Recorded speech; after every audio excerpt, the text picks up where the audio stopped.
ஆங்கிலேயருக்கு இணையா என் பிள்ளைகளுக்கு எழுதவும் பேசவும் அதை படிக்கவும் நாங்க கற்றுக் கொடுத்துருவோம். விரும்பினா ஹிந்தி கத்துக்கிறேன். ஹிந்தி என்ன மொழி படிக்கணும்னு என் பிள்ளைய கேக்குதோ ஆங்கில கட்டாய பாடத்துல வந்துருது. விருப்பமா நான் பிரெஞ்சு கத்துக்கிறேன், அதுக்கு வாய்ப்பு ஏற்படுத்தி கொடுப்போம். ஹிந்தி கத்துக்கிறேன், வாய்ப்பு ஏற்படுத்தி கொடுப்போம். உங்களுக்கு புரியுது இல்ல? நான் ஸ்பானிஷ் கத்துக்கிறேன், லத்தீன் கத்துக்கிறேன், எது வேணாலும் நீங்க விரும்பினா அது பயிற்றுவிக்கப்படும். அதான் உலகத்தின் எம்மொழியும் நாங்கள் வாழ எங்கள் மொழி தமிழ் கற்போம், எங்கள் இனம் வாழ. புரியுதா? அதுல எந்த மொழிக்கும் எதிரானவர்கள் இல்ல, சொந்த மொழிக்கு பற்றானவர். Arabian Garden seafood restaurant, where taste meets elegance. Summer வந்தாச்சு. What's your plan for this holiday? எங்க கிட்ட விட்டுருங்க, நாங்க பாத்துக்கிறோம். VGT Holidays. GT Holidays, South India's #1 travel brand. i5 housing and properties தேடுத விடுங்க, தேர்வு செய்யலாம். வாங்க. கால் 9962557557. அண்ணா வணக்கங்கண்ணே. நான் D.A கரஸ்பாண்டன்ட். இன்னைக்கு நிறைய இன்ஃப்ராஸ்ட்ரக்சர் சம்மந்தமாக ஃபார்மர்ஸ் இது சம்மந்தமாக எல்லாமே நம்ம கொடுத்துருந்தோம். போன வாட்டி பாசிபிள் இல்லை அப்படின்னு நிறைய விஷயங்கள் சொல்லப்பட்டிருந்துச்சு. இந்த வாட்டி அதை பாசிபிளுக்கு கொண்டு வர மாதிரி நிறைய ப்ரூஃப் சொல்லியிருக்கீங்க. விவசாயிகளுக்கு நீங்கள் எப்பயுமே ஃபர்ஸ்ட் இம்பார்ட்டன்ஸ் கொடுத்துட்டு இருந்தது. லோகோ ஒன்று, எம்ப்ளம் ஒன்று நம்ம இன்னைக்கு ரிலீஸ் பண்ணியிருக்கோம். அது என்ன இன்டென்ஷனல்ல நம்ம விட்டுருக்கேன். ஆல்ரெடி நம்மளுக்கு ஒரு எம்ப்ளம் இருக்கு. இல்லை, இப்போ இல்லை, அது 16ல இருந்து கொடுக்குறேன். நான் ஆட்சிக்கு வந்தா மாத்துவேங்கிறேன். எனக்கு அடையாளங்கிறது ஒரு அது திருவில்லிபுத்தூர்ல இருக்கிற அந்த ஆண்டாள் கோயில் இருக்குல்ல, அதுதான் வச்சிருக்காங்க. அது எனக்கு உலக பொதுமறை தந்த வள்ளுவ பெருமகனார் தான் என் இனத்தின் பெருமை மிக அடையாளம். அதை வச்சு அந்த முத்திரையை மாத்துறோம். தமிழ்தாய் வாழ்த்தையே மாத்துறோம். தமிழ்நாட்டின் ஆட்சி முறை எல்லாத்தையும் மாற்றும் போது அதை மாத்திரேன், அதை எடுத்துறேன். எல்லாருக்கும் பொதுவா வள்ளுவ பெருமகனாரை எல்லார் வீட்டிலும் இருக்க வேண்டிய திருக்குறள் நூலகத்தில் இருக்கு. உங்களுக்கு புரியுதுன்னு நினைக்கிறேன். அதனால திருவள்ளுவர் தான் எங்களுடைய அடையாளம். அதுதான் தமிழ்நாட்டின் அடையாளமா இருக்கும். அதை மாற்றுவேன். நான் இப்போ அருள்மொழிவர்மன் 4th ஸ்டேட் தமிழ். இப்போ ஒரு மொழி கொள்கை தான் அவங்களுடைய கொள்கை அப்படின்னு சொல்லி அறிவிக்கிறீங்க. அப்போ ஆங்கிலமோ அல்லது இந்தியோ அல்லது மற்ற மொழிகளையோ கற்க விரும்புறாங்க அப்படின்னா அதை இன்னைக்கு எப்படி ஏற்பாடு செய்ய முடியும்? இருமொழி கொள்கைனா ஆங்கிலம்ங்கிறது தொடர்புக்கு அண்ணா சொன்னாரு. ஆனா இப்போ நீங்க ஒரு மொழி கொள்கைனா ஆங்கிலம் படிக்க கூடாதா அல்லது எப்படின்னு கேட்கிறேன். இல்ல, அதை சொன்ன நீங்க கவனிக்க தவறிட்டீங்க. ஆங்கிலம் கட்டாய பாடமா இருக்கும். ஆங்கிலேயருக்கு இணையா என் பிள்ளைகளுக்கு எழுதவும் பேசவும் அதை படிக்கவும் நாங்க கற்றுக் கொடுத்துருவோம். விடுமுறை காலங்களில் கூட ஆங்கிலேயர்களை இல்லாம அமெரிக்கா உச்சரிப்பு வேணா அமெரிக்கா, பிரிட்டன் உச்சரிப்பு வேணா அவர்களை ஒரு இடைக்கால ஆசிரியர்கள் அப்ப கொண்டு அவங்களுக்கு அந்த உச்சரிப்புலாம் கற்றுக் கொடுப்போம். நாங்கள் அதை மெனக்கிடுவோம். அப்புறம் உங்களுக்கு ஆங்கிலம் கட்டாய பாடமொழியார் கெடுவாய்ப்பாக வெள்ளக்காரர்கள் ஆண்டதுனால ஒரு தொடர்பு மொழியாக அது இருக்குது. அப்போ அதுவுமே ஐரோப்பிய நாடுகளில் பயன் இல்லை. பிரான்ஸ் எல்லாம் ஆங்கிலம் பேச மாட்டான். நீங்கள் போய் பார்த்தீங்கன்னா தெரியும். சில நாடுகள் அது பயன் இருக்குது, கற்றுக்கலாம். விரும்பினா ஹிந்தி கற்றுக்கிறேன். ஹிந்தி என்ன மொழி படிக்கணும்னு என் பிள்ளைய கேட்குதோ ஆங்கில கட்டாய பாடத்தில் வந்துடுது. விருப்பமாக நான் பிரெஞ்சு கற்றுக்கிறேன், அதுக்கு வாய்ப்பு ஏற்படுத்தி கொடுப்போம். ஹிந்தி கற்றுக்கிறேன், வாய்ப்பு ஏற்படுத்தி கொடுப்போம். உங்களுக்கு புரியுதுன்னு நினைக்கிறேன். இல்லை நான் ஸ்பானிஷ் கற்றுக்கிறேன், லத்தீன் கற்றுக்கிறேன், எது வேணாலும் நீங்கள் விரும்பினா அது பயிற்றுவிக்கப்படும். அதான் உலகத்தின் எம்மொழியும் கற்போம், நாங்கள் வாழ எங்கள் மொழி தமிழ் கற்போம், எங்கள் இனம் வாழ. புரியுதா? அதில் எந்த மொழிக்கும் எதிரானவர்கள் இல்லை, சொந்த மொழிக்கு பற்றானவர்கள். சார், இப்போ பாலியல் சமத்துவம் அப்படின்றதுனால தான் நம்ம வில்லிவாக்கத்தில் திருநங்கை ஒருவருக்கு வாய்ப்பும் கொடுத்துருக்கோம். ஆனால் நீங்கள் தேர்தல் அறிக்கையில் திருநங்கைகள் திருநருக்கு தனி மருத்துவமனை அமைக்கப்படும் அப்படின்னு சொல்லியிருக்கீங்க. எதனால? அது ஒரு பாகுபாடாக இருக்காதா? இல்லை, அவங்களுக்கு அவங்களுக்கான அந்த சிகிச்சைக்கெல்லாம் சிக்கல் இருக்குது, மற்றவங்க பொதுவாக செய்கிறது இல்லது.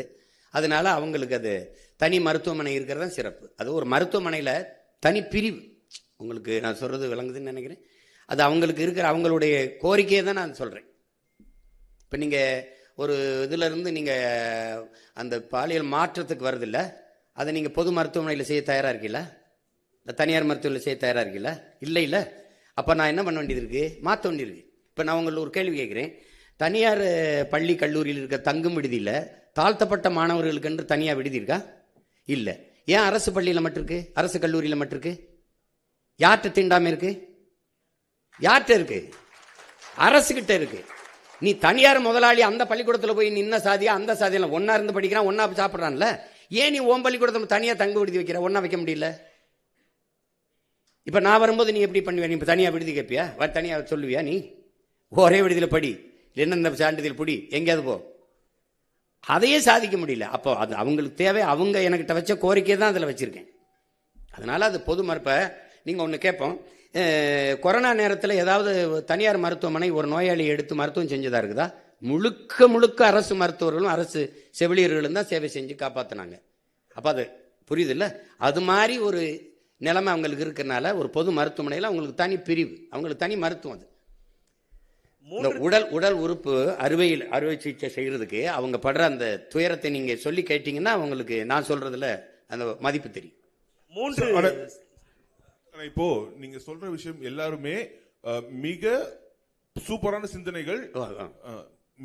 சிந்தனைகள், தற்சார்பு பொருளாதாரம், பால் வளத்திலிருந்து எடுக்கக்கூடிய அந்த பொருளாதாரம் எல்லாமே நீங்க பேசும்போது வெறும் பால் இல்ல, வெறும் பால் எல்லாமே குறிப்பான அந்த பால்னு சொல்றது 3 லட்சம் கோடி ரூபாய் அளவுக்கு நீங்க பேசும்போது இது எல்லாமே நீங்க சொல்றது ரொம்ப சூப்பரான ஒரு விஷனரியா இருக்கு. ஆனா இது ஏன் மக்கள்கிட்ட கொண்டு போய் சேரல? ஏன்னா 2500 ரூபாய் கொடுக்கறது, 2000 ரூபாய் கொடுக்கறது, 5000 ரூபாய் கொடுக்கறது மக்கள்கிட்ட வரவேற்பை பெறும் பொழுது இது ஏன் போய் சேர மாட்டேங்குது? அதை நம்ம சேர்க்க தவறிட்டோமா? இது என்ன காரணம்? அதுல என்ன சிக்கல் இருக்குன்னா, இங்க ஆட்சியில இருக்கிறவங்க இத பொது புத்தியில இப்பவுமே சீமா ஆடு மாடு மேய்க்க சொல்றான், சீமா வேளாண்மை செய்ய சொல்றான்.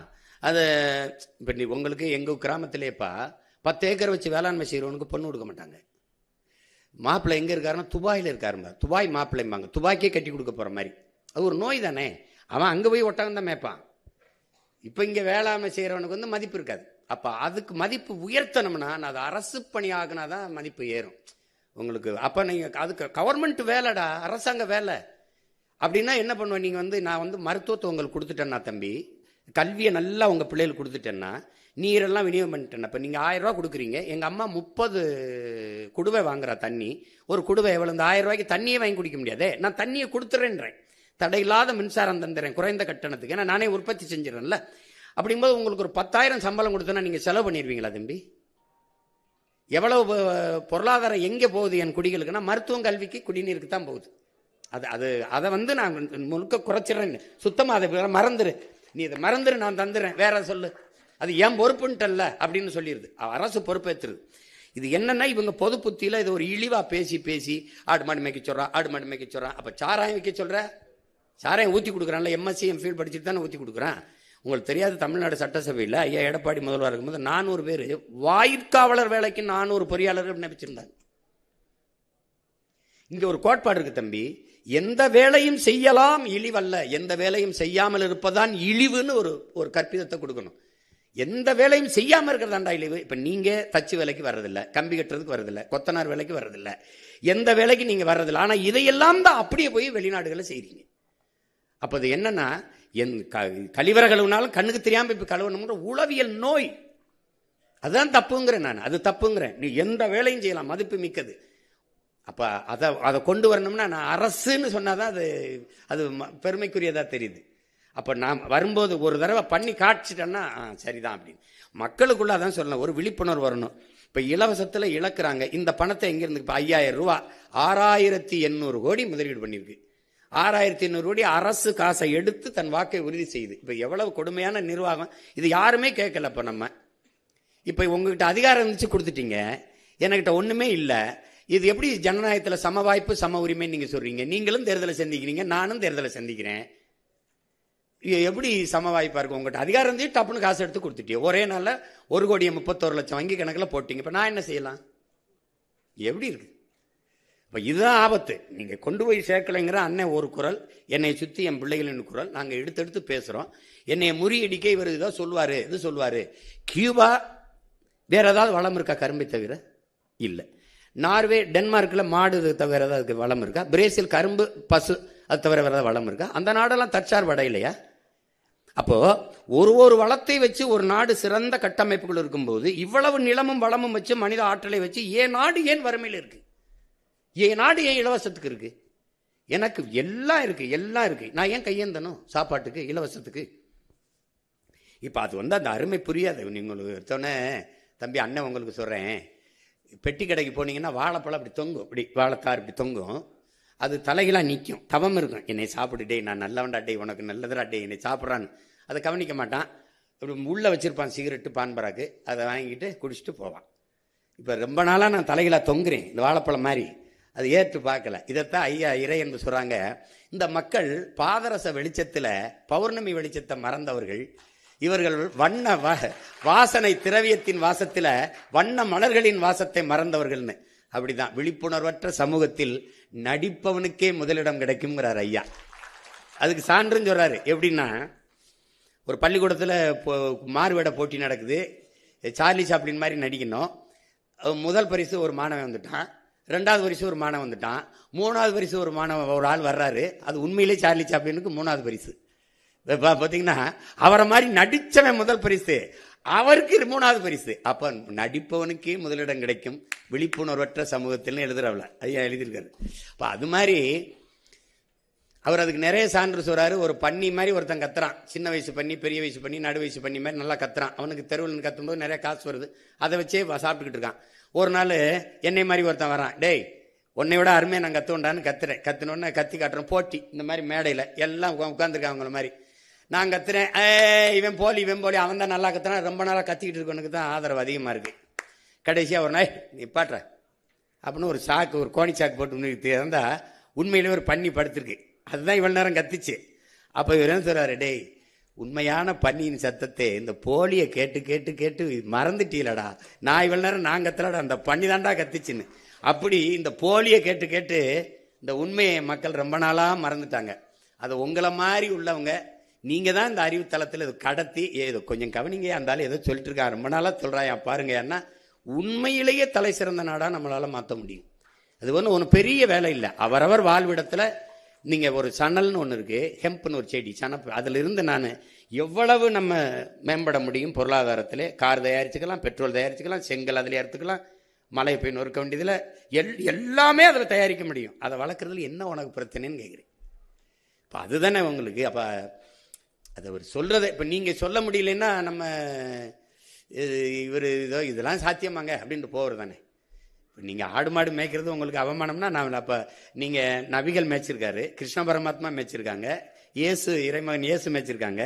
அப்போ 3 பேரையும் நீங்கள் அசிங்கப்படுத்துறீங்க, அப்படிதான் அர்த்தமாகுது.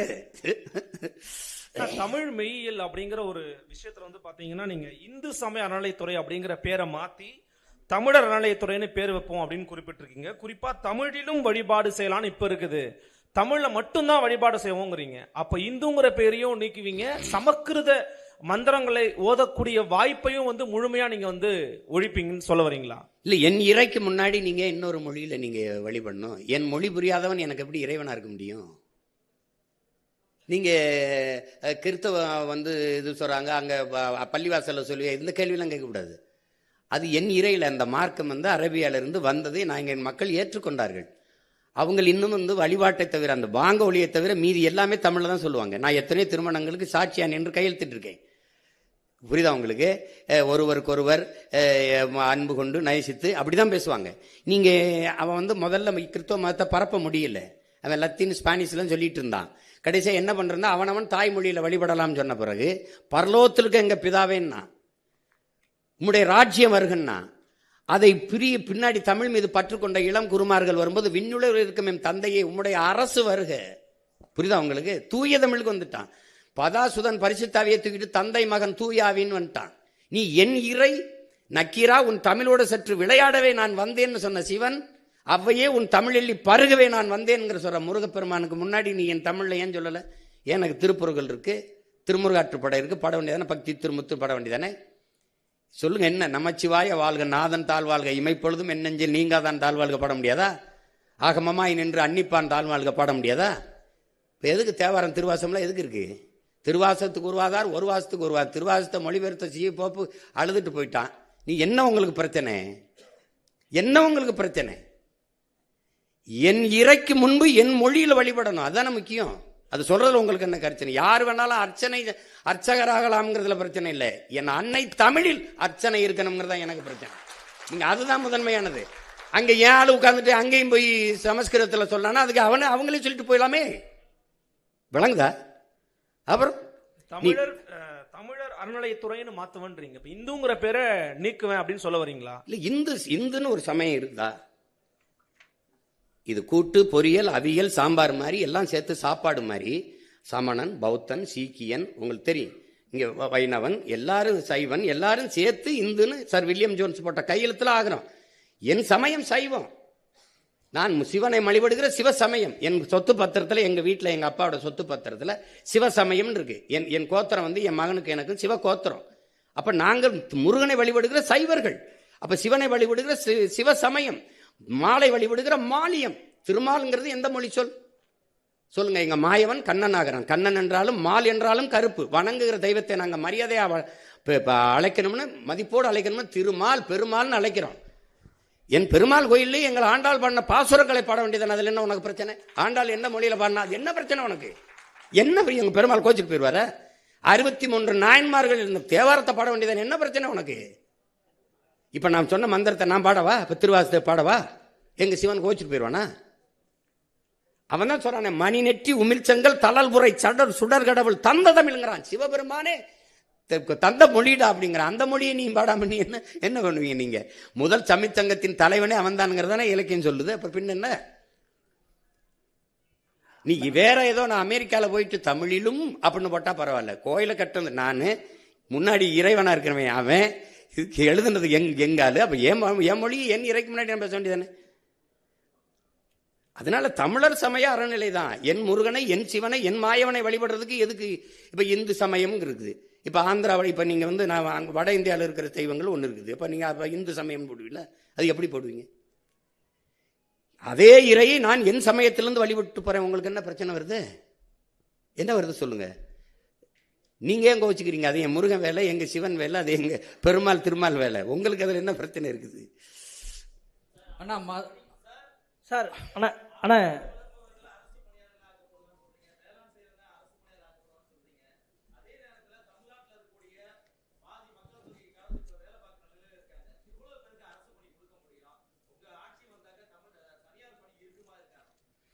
நீங்க இப்ப எது தனியார் பணின்னு சொல்லுங்க. என்ன எந்த பணி இருக்குன்னு சொல்லுங்க. உங்களுக்கு யாரோட தொழிற்சாலை? கொண்டாய் முதலாளி அவர் இங்க வந்தாரு. 1 டன் எடையுள்ள கார் தயாரிக்க 4,80,000 லிட்டர் தண்ணீர் தேவைப்படுது. அது மறை நீர்னு சொல்றோம், ஆங்கிலத்தில் வெர்ச்சுவல் வாட்டருங்கிறோம். 15 லட்சம் கார் 50 லட்சம் கார் ஏற்றுமதி செய்கிறீங்க. நீங்க இந்த கொரியன் முதலாளிக்கு தமிழ்நாட்டு இளைஞருக்கு வேலை கொடுக்கணும்னு என்ன மாரியத்தாவில் வேண்டிட்டாரா, இல்ல திருப்பதி வெங்கடாசலில் வேண்டிட்டாரா? இங்கே மனித உழைப்பு மலிவா கிடைக்குது. நிலத்தடி நீரை வடமலால் உறிஞ்சிக்கலாம். உற்பத்தி செய்கிற பொருளை விரைந்து எடுத்துட்டு போல 8 வழிச்சாலை 4 வழிச்சாலை இருக்கு. தடையற்ற மின்சாரம். ஒரு அரை மணி நேரம் மின் இழப்பு ஏற்பட்டா உற்பத்திக்கு ஏற்படுற இழப்பை மத்திய மாநில அரசுகள் ஈடுகட்டும்னு புரிந்துணர்வு ஒப்பந்தம் இருக்கு. அதனால நீ வர்ற, எனக்கு வேலை கொடுக்க வர்ற, உனக்கு வேலை தானே வேணும், அரசாங்க வேலை. நான் தர்றேன் அதே நிலத்தை வச்சு. உனக்கு என்ன பிரச்சனை? காரை ஏற்றுமதி செய்யற, சோறை இறக்குமதி செய்யற. நான் சோறை ஏற்றுமதி செய்யறேன், காரை இறக்குமதி செய்யறேன். That's all your honour. நீங்க என்ன நீங்க பேசிக்கிறீங்க? நீங்க ஒரு ஆரஞ்சு பழத்தை விளைய வச்சான் பிரான்ஸ், 50 லிட்டர் தண்ணீரை குடிக்குது. புளிஞ்சா 1/2 கிலோ கோவலை கூட வரல, நிப்பாட்டான்ட்டான். ஏன்னா இங்கிலாந்து பொருளாதார மேதை ஜான் ஆண்டனி ஆலன் சொல்றான், இந்த ஆசிய கண்டத்தில் இருக்கவன் தான் அந்த பணத்தையும் தங்கத்தை வச்சு பொருளாதாரத்தை மதிப்பிடுறான். ஐரோப்பிய கண்டம் நாடு முழுமைக்கும் அவன் நீர் பொருளாதார கொள்கைக்கு வந்துட்டாங்கிறான். எந்த நாடு நீர் அதிகமாக வச்சிருக்கானோ அவன் தான் பணக்கார நாடுன்னு வந்துட்டான்ங்கிறான். அப்ப நீ என்ன பண்றான்? அவன் பிரான்ஸ் ஆக நீர் ரொம்ப திங்குற, கண்ணுக்கு தெரியாம கலை போதுறான், நிப்பாட்டான்ட்டான். சீன பன்னிக்கறியை விரும்பி சாப்பிட்டான். 1 கிலோ கறி வர 8600 லிட்டர் தண்ணி தேவைப்படுது. 1 கிலோ கறி பன்னிக்கறி மேசைக்கு வர. வளர்ச்சியை நிற்பா, வளர்ப்பதை நிறுத்துறான்ட்டான், இறக்குமதி பண்ணிக்கிறோம்ட்டான். ஏன் இவன் இதே கொரியன் முதலாளி அவன் ஊர்ல கொரியால உட்காந்து இந்த ஃபோர்டு இந்த கொண்டாய் காரை தயாரிக்க வேண்டியதானே? ஏன் நான் வேணான்னு சொல்லையே? உனக்கு வேலை தானே, அது நான் தர்றேங்கிற. அப்புறம் அவன் கொரிய முதலாளிட்டு வேலை தந்தா தான் காசு உனக்கு இனிக்குமா? நான் கொடுத்த காசு கசக்குமா என்ன? உனக்கு என்ன பிரச்சனை? உனக்கு வேலை தானே வேணும், வேலை தானே வேணும். நீ பாலை ஆந்திராவில இருந்து இறக்குமதி செய்ய உனக்கு அவமானம் அல்ல? கறி ஆந்திராவில இருந்து ராஜஸ்தான்ல இருந்து இறக்குறிய உனக்கு வெக்கம் அல்ல? வெக்கம் அல்ல? ஏன் உனக்கு ஆடுமா? நீ மேய்க்காத, உனக்கு நீ வெளியில போ, உனக்கு மேய்க்க நான் மேய்ச்சிக்கிறேன். உனக்கு என்ன? ஆனா கறி தின்ன கட்டி வச்சு உதச்சு போடுவேன். என்ன விளையாட்டு பண்ணிருக்கீங்களா? எது அவமானம்னு பாரியா? அரசு சாராய கடை திறந்து வச்சு குடிக்க வைக்குது, அங்க படிச்சவனை ஊத்தி கொடுறாங்குது. என்ன நீ மெச்சிட்டு நீ? அது போய் அது அரசு வேலையா இருக்கலாம். நான் சொல்றது அரசு வேலை. உலகத்துக்கு சோறு போடுறவன் அரசு வேலையா இருக்கலாம், இருக்கக்கூடாது. அவன் சொல்றான்டா என் பாட்டேன், சுழன்றும் ஏற்பின்னது உலகம், அதனால் உழந்து முளவே தலைங்கிறான். இருந்தோம்பி இல்வாழ்வதெல்லாம் விருந்தோம்பி வேளாண்மை செய்து பொருட்டுங்கிறான். உழவினார் கைமடங்கின் இல்லை விளைவதும் விட்டேமன் பார்க்கும் நிலைங்கிறான். எதுவுமே வேணாம், பொன்னாசை மண்ணாசை மக்களாசை எதுவுமே பற்றற்று போன துறவி கூட வாழ முடியாதரா. விவசாயி கைமடங்கி படுத்துட்டான்ங்கிறான். உழவன் இல்லாம ஒண்ணும் இல்ல. உலகத்திலே ஆகச்சிறந்த பொருளாதாரம் வேளாண்மையில் தான் இருக்கு. நான் போட்டிருக்க சட்டை, இந்த காலாட, இந்த காலனி எல்லாம் விவசாயத்திலிருந்து வந்ததுதான். அப்புறம் நீ அது இல்லாம என்ன பண்ணுவ? திடீர்னு சட்டம் வந்துருச்சா? திடீர்னு இந்த இது வந்துருச்சா? அந்த இது வந்துருச்சா? உடை வந்துருச்சா? எங்கிருந்து வருது? சும்மா எது அசிங்கம்னு தெரியறது இல்ல, எது கேவலம்னு தெரியறது இல்ல. பீஸா பறக்கிறதுன்ட்டு கோ குடிக்கிறது உனக்கு நாகரிகம்னா நான் என்ன பண்ண முடியும்? ஏன் இளநீ கரும்புச்சார் பழச்சார் குடிக்க மாட்டியா? சட்டம் வருது, தேசிய குடிபானம்னு வருது. கரும்புச்சார், பதநீர், இளநீர், பழச்சாறு வரும். இது சமூகம் கெட்டு கிடக்க பேச மாதிரி. நீ பழச்சாறு கடையில் எங்க கூட்டம் இருக்கு, சாராய கடையில் எவ்வளவு கூட்டம் இருக்கு, நூலகத்தில் எவ்வளவு கூட்டம் இருக்கு, திரையரங்கில் எவ்வளவு கூட்டம் இருக்கு, கால் செருப்பு கண்ணாடி குளிரூட்டப்பட்ட அறையில் இருக்கு, காய்கறி தெருவில் கிடக்குது. இதை மாற்றணுங்கிற, அதுக்கு தான் தலைகீழ் மாற்றம்னு சொல்றேன். புரட்சி என்பது தலைகீழ் மாற்றம்ங்கிறேன். சும்மா போட்டு பேசிட்டு இருக்கான் சீமா, ரொம்ப நாளா பேசிட்டு இருக்கான்னு நீ வாய்ப்பு தரல. சரிதான் ஆண்டுட்டு ஐயா ஸ்டாலின் ஆட்சியில் 5 வருஷம் வாழ்ந்துட்டேன், அந்த ஐயா எடப்பாடி 4 வருஷம் ஆண்டுட்டேன். ஒரு தடவை கொடுத்து பாரு, நல்லானே விரட்டி வெட்டி அடி, கல்லெடுத்து கூட ஏறி சிலுவையில் கூட ஆற, ஒரு தடவை கொடு. அப்ப தெரியுமில்ல அது கற்பனையா இல்ல அது நிஜமான உனக்கு தெரியும், உண்மையானு தெரியும். எவ்வளவு திறமை இருந்தாலும் வாய்ப்பில்லைன்னா எப்படி வெளியில தெரியும்? நானும் 15 வருஷமா கத்துறேன், இதுக்கு மேல கத்தவே முடியாத அளவுக்கு கத்திட்டேன். அப்புறம் அது எப்படி செஞ்சிருவா, எப்படி வேலை கொடுக்கறேன்னா இல்லையான்னு மட்டும் பாரு. தம்பி, ஒரு மீன் குழம்பு வைக்கிற சட்டி எத்தனை ரூபாய்ன்னு நினைக்கிறீங்க? அமெரிக்கா 13,000 ரூபா. ஒரு கயத்து கட்டில் 40,000 ரூபா. ஒரு ஓலை கொட்டம் 500 ரூபா. ஜப்பான்ல வாங்குறான், அரபு நாடுகள்ல இருந்து, ஜப்பான், சீனால இருந்து போகுது. சந்தை பொருளாதாரம் எங்க இருக்குன்னு தெரியல. திடீர்னு தக்காளி வர ஏறினவன என்ன பாடுபட்டிய தக்காளி வித்தே ஒருத்தன் பல லட்சம் ரூபா கொண்டு வந்துட்டான்றான். தக்காளி நான் கத்திரி கிடந்தான். அப்புறம் வெங்காயம் தான். அப்பெல்லாம் எனக்குள்ள சிரிப்பா வரும். என்னவோ ஒண்ணு உங்களுக்கு இது என்ன பண்றது? சரி போங்க. இனிமே நாங்க சொல்லணும், போலிகளை கண்டு ஏமாறாதீர்கள், எங்களுக்கு வேறெங்கும் கிளைகள் இல்லை அப்படின்னு பேசணும் போல இருக்கு. ஆனா இப்ப இந்த தூய்மை பொறியாளர் அப்படின்ற ஒரு தலைப்புல வந்து என்ன சொல்றீங்கன்னா, ஒரு குறிப்பிட்ட இனக்குழுவை சேர்ந்தவர்கள் மட்டும்தான் தூய்மை பணியாளர் அந்த பணியில இருக்காங்க. இதை முற்றிலும் தடை செய்யணும்னு சொல்லியிருக்கீங்க. முற்றிலும் தடை செஞ்சுட்டா அதுக்கு மாற்று என்ன அப்படின்ற ஒரு கேள்வி இருக்கு. ரெண்டாவது, இதை வந்து ஒரு பெருமைக்குரிய அரசு பணியாக்கணும் அப்படின்ற ஒரு வாக்குறுதி கொடுத்துருக்கீங்க. ஆனால் சமீபத்தில் இந்த தூய்மை பணியாளர் போராட்டம் எடுத்தும் போது அவர்களை பணி நிரந்தரம் பண்ணணும் அப்படின்ற கோரிக்கை வந்தப்ப ஒரு அரசியல் கட்சி தலைவர் வந்து பண்ணக்கூடாது அப்படின்றதும் சொல்லியிருக்காரு. ஸோ இது எப்படி முரண்பாடுகள் வரது எப்படி பார்க்குறீங்க? இல்லை நம்ம வந்து இதில் என்ன தம்பி, ஒரு குறிப்பிட்ட சமூகம் செய்கிறதுங்கிறப்ப தான் இது இவங்க வந்து அது இழிவாக்குறதுறாங்க. இப்போ வேளாண்மை வந்து நான் ஒன்று சொல்கிறேங்க, வேளாண்மை செய்கிற வேளாளர் உங்களுக்கு புரியுதா? இப்போ கடலில் வேளாண்மை, இப்போ மீன் பிடிக்கிறவர் மீனவர்னு நீங்கள் சொல்கிற நம்ம பிரிக்கிறோம். இப்போ நான் வேட்டையாடுறேன், விடுமுறை காலங்களில் வேட்டையாடுறேன், நான் வேடுவன் ஆயிடுறேன், நான் குறவர் ஆயிடுறேன். நான் ஆடு மாடு வளர்க்குறேன், நானும் ஆயர் ஆயிடுறேன். நான் வேளாண்மை செய்கிறேன், வேளாளர் ஆயிடுறேன். எங்கள் உறவுகள் கடலில் மீன் பிடிக்கிறாங்க, நான் கம்மாயில் மீன் பிடிக்கிறேன், நானும் மீனவர் ஆயிடுறேன். உங்களுக்கு புரியுதுன்னு நினைக்கிறேன். இப்போ எந்த வேலையும் யாரும் செய்யலாம். நீ ஒரு இழிவுன்னு கருதாத, அது அரசு வேலையாக்கு, படித்தவன் படிக்காதவன் எல்லாரும் செய்யலாம். இந்த முறையை மாற்றிடுவோங்கிற துப்புரவு பணியில் இப்போ அமெரிக்கா, சிங்கப்பூர்லாம் எப்படி பண்ணுது? ஒரு நவீனமாக நல்ல சுகாதாரமாக பூட்ஸு கிட்ஸு க்ளவுஸ்லாம் போட்டு வண்டி வச்சு சுத்தமாக எடுக்கலாம். முதல்ல குப்பை இல்லாத நகரத்தை உருவாக்க நம்ம கற்றுக்குருவோம். எதுக்கு தூய்மை, எதுக்கு நீங்கள் அசுத்தமாகுது, எதுக்கு குப்பை வருது, எப்படி வருது? ஏன் நீ வீட்டை நீ குப்பையாக போடுவியா? அப்போ எப்படி நாட்டை குப்பையாக்குற? நான் வரும்போது நீ அப்படிலாம் குப்பையை போட முடியாது. எல்லாம் தெருவெல்னு எங்கு பார்த்தாலும் உன் வீட்டுக்குள்ள தவிர வெளியில் நடந்தீங்கன்னா 2 கண்ணு பார்த்துக்கிட்டே இருக்கும். முழுக்க கண்காணிப்பு கருவிகளால் கண்காணிச்சிருவேன். நீ தப்பிக்கவே முடியாது. நீ குப்பையை அங்கிருந்து தூக்கி போடுறது அதெல்லாம் பண்ண முடியாது. குப்பையை கூட ஒழுங்கா போட தெரியாத நாடு குப்பை மேடா தானே போகும். அதனாலதான் அவங்க தூய்மை பணியாளர் என்பதையும் தாக்கி தூய்மை பொறியாளர்கள்னு மாற்றி அதை அரசு பணியா மாத்துவேன்னு சொல்றேன். நீங்க அந்த பணியை நீங்க எதுக்கு, நான் அதுக்கு குப்பையில தான் வச்சுக்கிறேன்னு நினைக்கிறீங்களா? மரக்கண்டு நடக்கூடாதா? சொல்லுங்க, மரக்கண்டு நடக்கூடாது, மற்ற வேலைக்கு பயன்படுத்தக்கூடாதா? இந்த 10 ஆண்டு பசுமை திட்டம், பல கோடி பண திட்டத்தில் பல பேர் வேலைக்கு எடுப்பேன். அப்ப அந்த இடத்துல நீங்க வந்து அந்த பகுதி நேரம் போக, இப்ப தென்கொரியால அவர் என்ன சொல்றாரு, போய் நீ பகுதி நேரம் சண்டை வரும்போது சண்டை போடு, இப்ப மாடு மேய்ன்னு சொன்னாரா இல்லையா? சொல்லுங்க. சொன்னது சிரிக்கிறீங்கல்ல. இப்ப நான் சொல்றது தானே அவர் இப்ராஹிம் டூரை பண்ணி கொண்டிருக்கிறாரு. ஒரு சின்ன பையன் வந்து ஒரு திடீர்னு ஒரு நிலத்துக்குள்ள அவளை பண்ணும்போது நம்மளால பண்ண முடியாதா? ஒரு கனவு இருக்கணும்ல. இப்ப நான் சொல்லும்போது சிரிக்கிறீங்களா? கெஜ்ரிவால் எப்படி பண்ணாப்ல? அந்த 5 ஆண்டுக்குள்ள அந்த இதுல பண்ணிட்டார்ல, அவளை தூக்கி கொண்டு வந்துட்டார்ல. 60 ஆண்டுகளை நீ பண்ணலையே. அப்ப உனக்கு நோக்கம் இல்ல, அவனுக்கு நோக்கம் இருந்தது. அங்க அந்த பெரிய மனுஷன் அந்த பினராயி விஜயன் எப்படி தரத்தை உயர்த்தி கொண்டு போயிட்டாப்ல. பிள்ளைகளுக்கு முதல்ல கொடுக்க வேண்டியது அறிவு தானே, அதை கொடுக்க உனக்கு வக்கு இல்லை. அப்புறம் என்ன நீங்க குடிக்கணும்? நீ படிக்க வைக்கிறத விட்டு குடிக்க வைக்கிறதுல கவனம் பண்ணிட்டு இருக்க. 2000 அரசு பள்ளியை மூடுற, 2000 மதுக்கடையை கூட்டுற. சார் சார் அருந்ததிற்கான உள்ளொதுக்கீடுக்கு வந்து எதிர்ப்பு தெரிவிக்கிறோம்னு சொல்லியிருக்கீங்க. அப்போ உங்களோட நிலைப்பாடு அதுல என்ன, இல்ல மாற்று வழி எது? இல்ல நீங்க எந்த குடிகளினுடைய இடப்பகிர்வு, ஒதுக்கீடுன்னு சொல்லக்கூடாது, ஒதுக்கீடுன்னு சொல்லக்கூடாது. ஏன்னா ஒதுக்கீடு பண்ணி தான் நம்மளை ஒதுக்கிட்டாங்க. இடப்பகிர்வு தான் பகிர்வு. அதுல என்னன்னா, எங்க பாட்டனார் அயோத்தியாஸ் என்ன சொல்றாரு, நீங்க சமபங்குங்கிறத நான் ஏற்கனவே எதிர்க்கிறேங்கிறாரு. அதுதான் அதுக்கப்புறம் பின்னாடி அண்ணல் அம்பேத்கர் அதை வலியுறுத்துறாரு. எப்படின்னா, சமபங்குன்னா நீங்க பன்னெடுங்காலமா நீங்க மாளிகையில் இருப்பீங்க, நான் மண் குடிசையில் இருப்பேன், நீங்க மேட்டில் இருப்பீங்க, நான் பள்ளத்தில் இருப்பேன். அப்புறம் நீங்க கல்வி மறுக்கப்படாத சமூகம், நான் கல்வி பல ஆயிரம் ஆண்டுகளா பல நூறு ஆண்டுகளா மறுக்கப்பட்ட சமூகம்.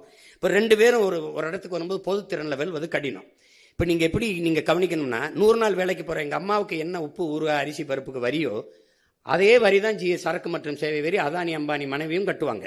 உங்களுக்கு வரி ஒன்றா இருக்கு, வாழ்க்கை தரம் ஒன்றா இல்லை. அப்போ சமபங்கிறது சரியா இல்லை, உரிய உரிமை. உங்களுக்கு விளங்குதா? அப்போ அந்த அடிப்படையில் இந்த குடிகள், இந்த நாட்டின் குடிகள் எல்லாருக்கும் அவரவர்கள் குடிகளின் எண்ணிக்கைக்கேற்ப உரியதை பிரித்து கொடுக்கப்படணும். அதான் எண்ணி கொடு, எடுத்து கொடுக்காதே, அள்ளி கொடுக்காதே, அளந்து கொடு அப்படிங்கிற கோட்பாட்டை முன்வைக்கிறதுக்கு காரணம் அதுதான். இப்போ எங்கெல்லாம் குடிவாரி கணக்கெடுப்பு, சாதிவாரி கணக்கெடுப்பு கேட்கறது காரணம், நீண்ட காலமாக ஐயா ராமதாஸ் நாங்கள்லாம் கேட்கறது காரணம் அதான். நீங்க அவரவருக்கு உரியது கிடைச்சிட்டா சமூகத்துல போட்டி பொறாமை, உங்களுக்கு உண்டானது உங்களுக்கு கிடைச்சிருச்சுன்னா நீங்க போயிருவீங்க, ஒரு பிரச்சனை வராது. அவருக்கு உண்டானது கிடைச்சிருச்சுன்னா போயிடும். அப்ப எல்லாருக்கும் உரிய கல்வி, வேலை வாய்ப்பு, அரசியல் அதிகாரத்தை சரியா பிரிச்சு கொடுக்கறது கொண்டு வந்தது பேர் தான் இந்த சமூக நீதி. உங்க விளங்குதான் அண்ணன் சொல்றது. இப்ப நீங்க ஐயா நாங்க 18 விழுக்காடு எங்களுக்கு இருக்கு. யாருக்கு? பறையர் தேவேந்தர் இருக்கு, ஆதி தமிழ் குடிகளுக்கும் தேவேந்தர். இதுல திடீர்னு எடுத்து உள்ஒதுக்கீடு 3 விழுக்காடு அருந்ததியருக்கு கொடுத்துறாரு. நீ பொதுவில் தானே இப்போ 10 விழுக்காடு எப்படி கொடுத்தாங்க? பொருளாதார அடிப்படையில் பின்தங்கியவர்களுக்கு பொதுவில் இருந்து அதில் தானே கொடுத்துருக்கணும். நீங்கள் அவ்வளோ காலம் ஆட்சியில் இருந்தீங்களா, பொதுவில் இருந்து பிரித்து 3 விழுக்காடு இல்லை 6 விழுக்காடு கூட கொடுங்க. யார் கேட்க போகிறா? எனக்கே 10 நாளே நெளிஞ்ச தட்டில் 4 பருக்கை போட்டு சாப்பிட்ருக்கேன், அதில் 2 எடுத்து கொடுத்தா அப்படி சரி கொடுத்துட்டீங்க விடு. நீ பிசி எம்பிசியிலிருந்து கொடுத்துருக்க முடியுமா? நீ எதை கொடுத்துருந்தா வெளியில் நடமாடி இருக்க முடியுமா? நான் கேட்கறதுக்கு பதில் சொல்லு. நீ எனக்கு குரல் இல்லை, அதிகார வலிமை இல்லை, அரசியல் வலிமை இல்லை, நான் அப்படின்னால நீ டக்குன்னு கொடுத்துட்ட. ஏன்னா நான் கேட்க வேண்டியவெல்லாம் உனக்கிட்டே 2-3 சீட்டுக்கு வந்து நிற்கிறதுனால நீ ஏன் சீட்டு எடுத்து கொடுத்துட்ட. சரி கொடுத்துட்ட. அப்போ அதில் என்ன பண்ற? பிரியாரிட்டி, முன்னுரிமை, ஃபர்ஸ்ட் ப்ரிஃபரன்ஸ்னு ஒரு சரத்தை சேர்க்கிறது. அது எப்படி வருதுன்னா, நீங்க உங்களுக்கு நுட்பம் பாருங்க. எங்களுக்கு 18 விழுக்காடு இருக்கு, 3 போயிருச்சு, மீதி 15 இருக்கா? இந்த 15ல் இவங்களுக்கு அவங்க 3 அப்படியே, அவங்க வீட்டு சாப்பாடு அவங்க கிட்ட அப்படியே இருக்கு, என் வீட்டு சாப்பாடு இருக்குல்ல இந்த 15, இதுல இவங்க சாப்பிட்டது போக மிச்சம் எனக்கு முன்னுரிமை. இதுலயும் அவங்க வருவாங்க, அவங்களுக்கு போக எனக்கு அப்படின்னு சட்டம். இது எவ்வளவு பெரிய துரோகம் பாரு. இப்ப எப்படின்னா, அவங்களுக்கு போக எனக்கு மிச்சம்னா, ஒரு பல்கலைக்கழகத்துல 4 பேராசிரியர் வேலைன்னா எஸ்சிஏ எஸ்சிஏ எஸ்சிஏ எஸ்சிஏ 5 வேலைன்னா 4 போயிருது, மீதி 1 இருக்கு. அதுல நான் பறையர் எடுத்துக்கிறதா, இல்ல தேவேந்திரர் எடுத்துக்கிறதா, இல்ல ஷெட்யூல் ட்ரைப்ஸ் பழங்குடி எடுத்துக்கிறதா? 1. இப்ப எவ்வளவு பெரிய துரோகம் இது. நீ என்ன பண்ணிருக்கணும்? நீ பொதுவில இருந்து எடுத்து கொடுத்து என்னை பாதிக்காம தற்காந்து இருக்கணும். நீ எடுத்து கொடுத்துட்டு அதுல முன்னுரிமைன்னு போட்டதான் சொல்றேன். நீ கொடுத்தது தப்பு இல்லை, சரி கொடுத்துட்டா விடு, இந்த பிரியாரிட்டியை தூக்கு, முன்னுரிமையை தூக்கு. இப்ப நான் என்ன சொல்றேன், அந்த 3 ரொம்ப நாளா 14 ஆண்டுகளா இழந்துட்டேன், அந்த 3ஓட இன்னும் 2 சேர்த்து 5 போடு, எனக்கு 20 கொடுன்னு கேட்கிறேன். நீ கொடுக்க மாட்டேன், நான் போடுவேன். உங்களுக்கு புரியுதா? அதான் நான் சொல்றது. நீ கொடுத்ததை நான் எடுத்துன்னு சொல்லல, ஏன் கொடுத்தா என்ன கொடுத்துட்ட, இந்த முன்னுரிமை என்னை ரொம்ப இடிக்குதுங்கிற. அதனால அண்ணன் சொல்றது விளங்குதில்லப்பா, அது அப்படிதான் நம்ம சொல்றோம். யாருக்கும் இடப்பகிர்வு வேணாம்னு நம்ம சொல்லல, அவரவருக்கு உரியதை கொடுப்போம்.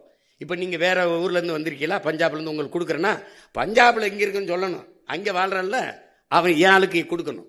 இப்ப ஆந்திராவில் வாழ்ற எனக்கு கொடுக்கணும், கர்நாடகாவில் 1.25 கோடி நாங்க இருக்கோம். அதுல ஆதி தமிழ் குடிகள் நாங்க 75 விழுக்காடு, நாங்க 75 லட்சம் பேர் இருக்கான். எங்களுக்கு அங்க எஸ்சின்னு எங்களுக்கு ஏதாவது இடஒதுக்கீடு இருக்கா, சிறப்பு வாய்ப்பு இருக்கா? பாருங்க பாருங்கப்பா, இருக்கான்னு பாருங்க. அதர் பேக்வேர்ட்ல தான் நாங்க இருப்போம், ஓபிசியில தான் இருப்போம்.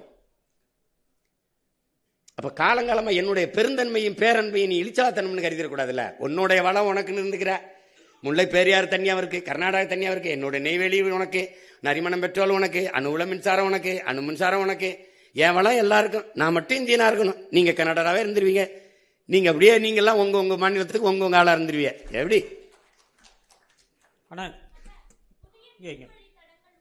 ஆவின்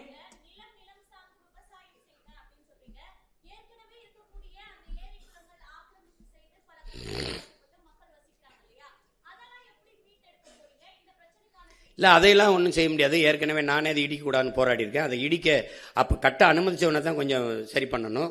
பச்சை மட்டை வச்சு புழக்கணும். நீ அன்னைக்கு ஆக்கிரமிப்புன்னு 60 வருஷம் 60 ஆண்டுகளா வாழ்ற என் மக்களை இன்னைக்கு ஆக்கிரமிப்புன்னு சொல்றவன் யாரு? ஆக்கிரமிக்கும் போது என்ன பண்ண? நீ முதல்ல ஒரு செங்கலை போய் நட்டான்ல, அவனுக்கு மின் இணைப்பு, வீடு கட்ட உரிமை, எரிகாற்று இணைப்பு, நீர் இணைப்புலாம் கொடுத்தது யாரு? அந்த தெருக்கல்ல பாதை போட்டு கொடுத்த ஐயா வைக்க பேர் யாரு? அவன்கிட்ட வீட்டு வரி வசூலிச்சவன் யாரு? அப்ப இவ்வளவு காலம் வாழ விட்டு இப்பதான் ஆக்கிரமிப்பு உனக்கு இது பண்ணுதா? இப்ப இது ஆக்கிரமிப்புனா அந்த கடற்கரையில 4 கல்லறை இருக்குல்ல, அது ஆக்கிரமிப்பு இல்ல, அது கடற்கரை ஆக்கிரமிப்பு இல்லையா? அதை எப்ப இடிக்கிறது? யார் இடிக்கிறது? கடற்கரை தானே. உனக்கு எப்படி கல்லறையாச்சு? நீ என்ன தேச விடுதலைக்கு என் பாட்டை வாவுச்சி மாதிரி செக்கிழுத்தியா? இல்லை யாரு நீ? எங்க பாட்டை மருது வண்டி தூக்குள்ள தூங்குனியா? தீரன் சின்ன மலை மாதிரி தூக்குள்ள தூங்குனியா? இல்லை என்ன பண்ண? அது நான் இடிக்க மாட்டேன், அதுவா இடியும். அதுவா இடியும். அதனால ஏற்கனவே இருக்கிற நீர்நிலைகளை ஆக்கிரமிப்பு போக மீதியை நான் பராமரிப்பேன். புதிய நீர்த்தக்கங்கள் உருவாக்க அறிவு சமூகம் எல்லாரும் இருக்கிறீங்க. உலகத்துல இயற்கையின் அரும்பெருங்கொடையா நமக்கு தந்தது பள்ளிக்கரணை ஏரி. கடலின் நீர்மட்டம் எவ்வளவோ அந்த அளவிற்கு இதன் நீர்மட்டம் இருக்கும். அது அவ்வளவு பழுப்பு நிலை சதுப்பு நிலை ஏரி, அளவு விலை உயர்ந்த இறால்கள் மீன்கள் உருவாகிறது. உலக நாடுகளின் பறவைகள்லாம் வந்து உணவுண்டு பறந்து சென்றது.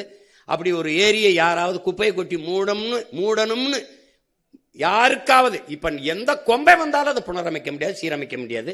இருக்கிற கொஞ்சோண்ட பாதுகாக்கலாம், அவ்வளவுதான். மீதி எல்லாத்தையும் ஏரிக்குள்ள ஒரு சாலையை போட்டு பிரிச்சு அங்கங்கேயும் அப்படியே நெருக்கி குப்பையை கொட்டி மூட்டிட்டான். எந்த மூளைங்கிற உறுப்பில்லாதவங்க கூட அதை செஞ்சிருக்க மாட்டான். அந்த ஏரியை குப்பைமேடா ஆக்கலாம்னு. நீ குப்பையை கொட்டு, வேற ஒரு பொது இடத்துல கூட கொண்டு கொட்டு வை, ஏரிக்குள்ள கொட்டலாம்னு யாராவது சிந்திப்பானா? யாராவது? எப்படி கால கொடுமை இதெல்லாம் நினைச்சு பார்த்தாலே நெஞ்சு வெடிக்கும். அதை விட்டுருவோம், வேற ஏதாவது கேளுங்க. ஆனா பால் மற்றும் பால் பொருட்களுக்கு தனியா தொழிற்சாலை அமைப்புன்னு சொல்லியிருக்கீங்க. ஆவின் இதே வேலை தானே செஞ்சிட்டு இருக்கு. இதுல நீங்க என்ன மாற்று செய்ய போறீங்க? என்ன செய்யுது ஆவின்? பால் மற்றும் பால் பொருட்களை தயாரிக்குது, வெளி மாநிலங்களுக்கு வெளிநாடுகளுக்கு ஏற்றுமதியும் செய்யுது. எங்க செய்யுது? நீங்களும் செய்யறீங்க. பால் எங்க இருந்து எத்தனை பேருக்கு வேலை கொடுக்குது? பால் எங்க இருந்து வாங்குது? அது எங்க இருக்கு? தயாரிக்கிற இடத்துக்கு என்னை கூட்டிட்டு போங்க, கூட்டிட்டு போங்க. அந்த பால்ல இருந்து இவ்வளவு தயாரிச்சு இப்படி ஏற்றுமதி செய்யுது, இப்படி பண்ணுதுன்னு. குஜராத்ல இருந்து அமுதம் பால் வாங்கிட்டு இருக்கு, எதையாவது போயிட்டு இருக்குது. ஆந்திரால இருந்து பாலை வாங்கிட்டு இருக்குது அரசு. என்கிட்ட வந்து சொல்லிட்டு இருக்கீங்க, அது இருந்தா நான் ஏன் செய்றேன்? அப்ப நான் அதான் செய்தேன்னா நீ ஆடு மாடு வைக்கிறது அசிங்கம்ங்கிற, என்னை அசிங்கம் 4 கோடி 3 கோடி லிட்டர் பாலை கொண்டு வருவோம்ங்கிறாரு. எங்க குழாயிலிருந்து பிச்சுவீங்களா, மாட்டுக்காம்பல இருந்து பிச்சுவீங்களா? எங்க இருந்து பிச்சுவீங்க?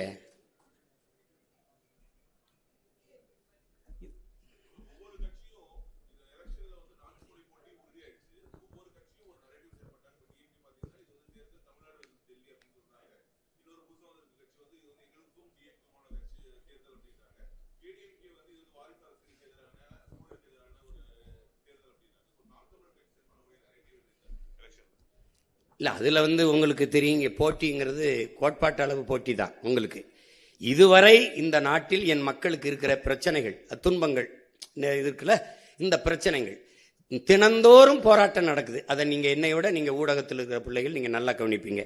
ஆசிரியர்கள், படிப்பிக்கிற ஆசிரியர்கள் பாதையில் நிற்கிறாங்க, மருத்துவர்கள் வீதியில் நிற்கிறாங்க, செவிலியர்கள் வீதியில் நின்று போராடுறாங்க, வேளாண்குடி மக்கள் போராடுறாங்க, போக்குவரத்து தொழிலாளர்கள் போராடுறாங்க, துப்புரவு பணியாளர்கள் போராடுறாங்க. எல்லாருமே வீதிக்கு வந்து போராடும் போது அரசு நல்லாட்சி கொடுக்குறேன்னு சொல்லுது. இப்ப கடந்த காலத்துல நிறைய போராட்டங்கள் வந்ததை நீங்க பார்த்திருப்பீங்க. அப்போ அது என்னன்னா, இந்த போராட்டங்களை எல்லாம் கையெழுத்தது யார்? இந்த பிரச்சனைகளை எங்களுக்கு திணித்தது யார்? இவ்வளவு பிரச்சனைகள் இருக்குதே, இதை தந்தது யாருன்னா இவர்கள் தான். இதையெல்லாம் தந்தவர்கள் இவர்கள், இதை தீர்க்க வேண்டும் என்று வந்தவர்கள் நாங்கள். அதுல இருக்கிற வேறுபாடு புரியுது. இவங்க 3 பேரும் ஒரு இலவசம் இருக்காங்க, நாங்க இல்லைன்னு இருக்கோம். இப்ப யாராருக்கும் போட்டின்னு தெரியுது. அது ஒரு கரை, இது ஒரு கரை. அவர்கள் திராவிடர்கள்ங்கிறாங்க, நாங்க தமிழர்கள்ங்கிறோம். அவங்க இருமொழி கொள்கைங்கிறாங்க, நாங்க ஒரு மொழி கொள்கை, விரும்பினால் எம்மொழியும் கற்போம்ங்கிறோம். அப்ப ஒவ்வொன்றிலையும் மாறுபடுறோம். இதுக்குள்ளதான் போட்டி இருக்குமே ஒழிய, நீங்க இப்ப இலவசம்ங்கிறாங்க, இலவசம் பெற வேண்டிய ஏழ்மை வறுமை நிலையில் இல்லாத வாழ்க்கை தரத்தை உயர்த்துவேங்கிறேன், நான் அதை கொடுப்பேங்கிறேன். நான் இலவசம் தரேன், கல்வி மருத்துவம் தூய குடிநீர் தரேன், மற்றதெல்லாம் இலவசம் தர முடியாதுங்கிறேன். அப்ப இந்த கோட்பாட்டு அளவில் நாங்க மாறிபட்டு நிக்கிறோம். இதுக்குள்ளதான் போட்டி இருக்க முடியும். இந்த நாட்டில் இருக்க எல்லா பிரச்சனைக்கும் ஒன்று காங்கிரஸ், பாரதிய ஜனதா, திமுக, அதிமுக, இது நாளை தவிர வேற யாரும் இருக்காங்களா? அப்போ அதனாலதான் இது நாளை எதிர்த்து நாங்க நிக்கிறோம். இப்போ உங்களுக்கு விளங்குதா? அப்போ அதுல அவங்கவுங்க குறிச்சுக்கிறாங்க, எங்களுக்கு இவங்க எதிரி, இவங்க அது எதிரின்னு. இப்ப என்டிஏவுக்கு தமிழ்நாட்டு அரசியல்ல என்டிஏக்கு என்ன பிரச்சனை வருது? இங்கே ஐயா ஸ்டாலினை வீழ்த்தி எடப்பாடி வர்றதா, எடப்பாடி ஐயா வீழ்த்தி ஸ்டாலின் ஐயா வர்றதா, திமுகவா அதிமுகவா, பிசாசா பேயா? பேயை விட்டுட்டு பிசாச கல்யாணம் பண்றதா, பிசாச விவாகரத்து பண்ணிட்டு பேயை கல்யாணம் பண்றதா? இப்ப நாங்க இந்த பேயை தள்ளிட்டு ஒரு தேவதையை உட்கார வைக்கணும்னு நினைக்கிறோம். தீமைக்கு மாற்று தீமை இல்ல. நபிகள்கிட்ட கேட்கிறாங்க தீமை எப்படி ஒழிப்பீங்கன்னு. நான் நன்மையை வச்சு தான் ஒழிப்பேன்னு. இப்ப நன்மை யாரு? இப்ப அதிமுக திமுக ரெண்டும் வெவ்வேறு கட்சி. இப்ப திமுக 11 அமைச்சர்கள், அதிமுக அமைச்சர்கள். சொல்லணுமா, பேர் சொல்லணும்னு இல்லை. இப்ப கூட புதுசா கொஞ்சம் பேர் போய் சேர்ந்து இப்ப அடுத்த அமைச்சரவை வந்தா அதுலயும் அவங்க. அப்ப ரெண்டு வெவ்வேறு கட்சின்னு எப்படி சொல்றீங்க? கொடியில வண்ணம் மாறும், கொள்கையில என்ன மாறி இருக்கா? இங்கேயே டாஸ்மார்க் இருக்கும், இங்கேயும் இருக்கும். இங்கேயும் ஊழல் லஞ்சம் ஊழல் லஞ்சம். இங்கேயும் மலையை வெட்டுவாங்க, மணல் அள்ளுவாங்க. எல்லாம் உங்களுக்கு அதே தான் தொடரும். அப்போ ஆள் மாறும், ஆட்சி மாறும், ஆட்சி முறை மாறாது. அப்போ ரெண்டும் ஒரே கட்சி தான். இங்க வந்து சேரும்போது தாய் கழகத்துக்கு வந்துட்டோம், அப்புறம் அங்க போனா நாங்க சேய் கழகத்துக்கு போயிட்டோம். இப்ப தாயை போல தானே பிள்ளை இருக்கும், நூலை போல தானே சேலை இருக்கும். இது சொர்ணாக்காவா இருந்தா இது மட்டும் என்ன தேவதையாவா வந்துடும்? இது குட்டி சொர்ணாவா தான் இருக்கும். அப்ப அப்படித்தான் இது இந்த கட்சிகள். அதனால இந்த கோட்பாட்டு அளவுல நாங்க முரண்பட்டு நிற்கிற போது அவங்க ஒரு முனையில் இருக்காங்க, நாங்க எதிர்முனையில இருக்கோம். அவங்க சூலாயுதமா இருக்காங்க, நான் வேளா இருக்கேன். உள்ளாட்சி தேர்தல் நடத்துவது மாநில அரசுடைய ஒரு கடமை. ஆனா உள்ளாட்சி தேர்தல் பத்தி நாம் தமிழர் கட்சியோட நிலைப்பாடு என்ன? இல்லை, எனக்கு இந்த உள்ளாட்சியின் மூலமா அங்கதான் அதிகமா இங்கே சாதி மத பிளவுகளும் அந்த தீண்டாமை ஏற்றத்தாழ்வுகளும் அதிகமா இருக்குது நம்ம பார்க்கிறோம். எம்ஜிஆர் அவர்கள் இருக்கும்போது உள்ளாட்சி தேர்தலை நடத்தலை. இப்போ என்னோட கோட்பாடு, நானே நல்லாட்சி கொடுக்கும்போது அங்கே என்ன ஒரு உள்ளாட்சி, நானே வேரில் தண்ணி ஊற்றுறேன், அங்கே எதுக்கு ஒரு வேலைக்காரன்னு கேட்குறேன். ஆனாலும் நமக்கு மாவட்ட ஆட்சியர் வட்டாட்சியரே போதும் சிறந்த நிர்வாகத்தை கொடுக்க. இப்போ எல்லாரும் இது பண்ணுறனால இந்த அதிகாரத்தை நிர்வாகத்தை பரவலாக்குங்கிற அடிப்படையில் உள்ளாட்சி தேர்தலை நடத்துகிறோம். ஏன்னா நம்ம ஊழல் லஞ்சம்ங்கிறது சொல்லுல கூட இல்லாமல் ஒழிக்கணும்னு நினைக்கிறேன். நான் நம்ம உண்மை நேர்மையான நிர்வாகத்தை உனக்கு வேண்டி எல்லாத்தையுமே நான் கொடுத்துட்றேன். அப்போ அதுக்கப்புறம் நீ தேவைக்கு அதிகமாக பணம் சேர்க்க வேண்டிய அவசியத்தை இல்லாத ஒழிச்சிட்டேன்னா அது ஒழிஞ்சிரும். அதனால நம்ம நடத்துறோம் நல்ல சிறப்பா நிர்வாகத்துக்காக செய்யறோம். சார் 15 ஆண்டு காலம் நீங்க சொல்லிட்டு இருந்தீங்க போராடிட்டு இருக்கோம் அப்படின்னு சொல்லிட்டு. இப்போ ஒரு தேர்தல் போதும் ஒரு திட்டங்களை நம்ம கொண்டு வரோம் இதெல்லாம் அப்படின்னு சொல்லிட்டு.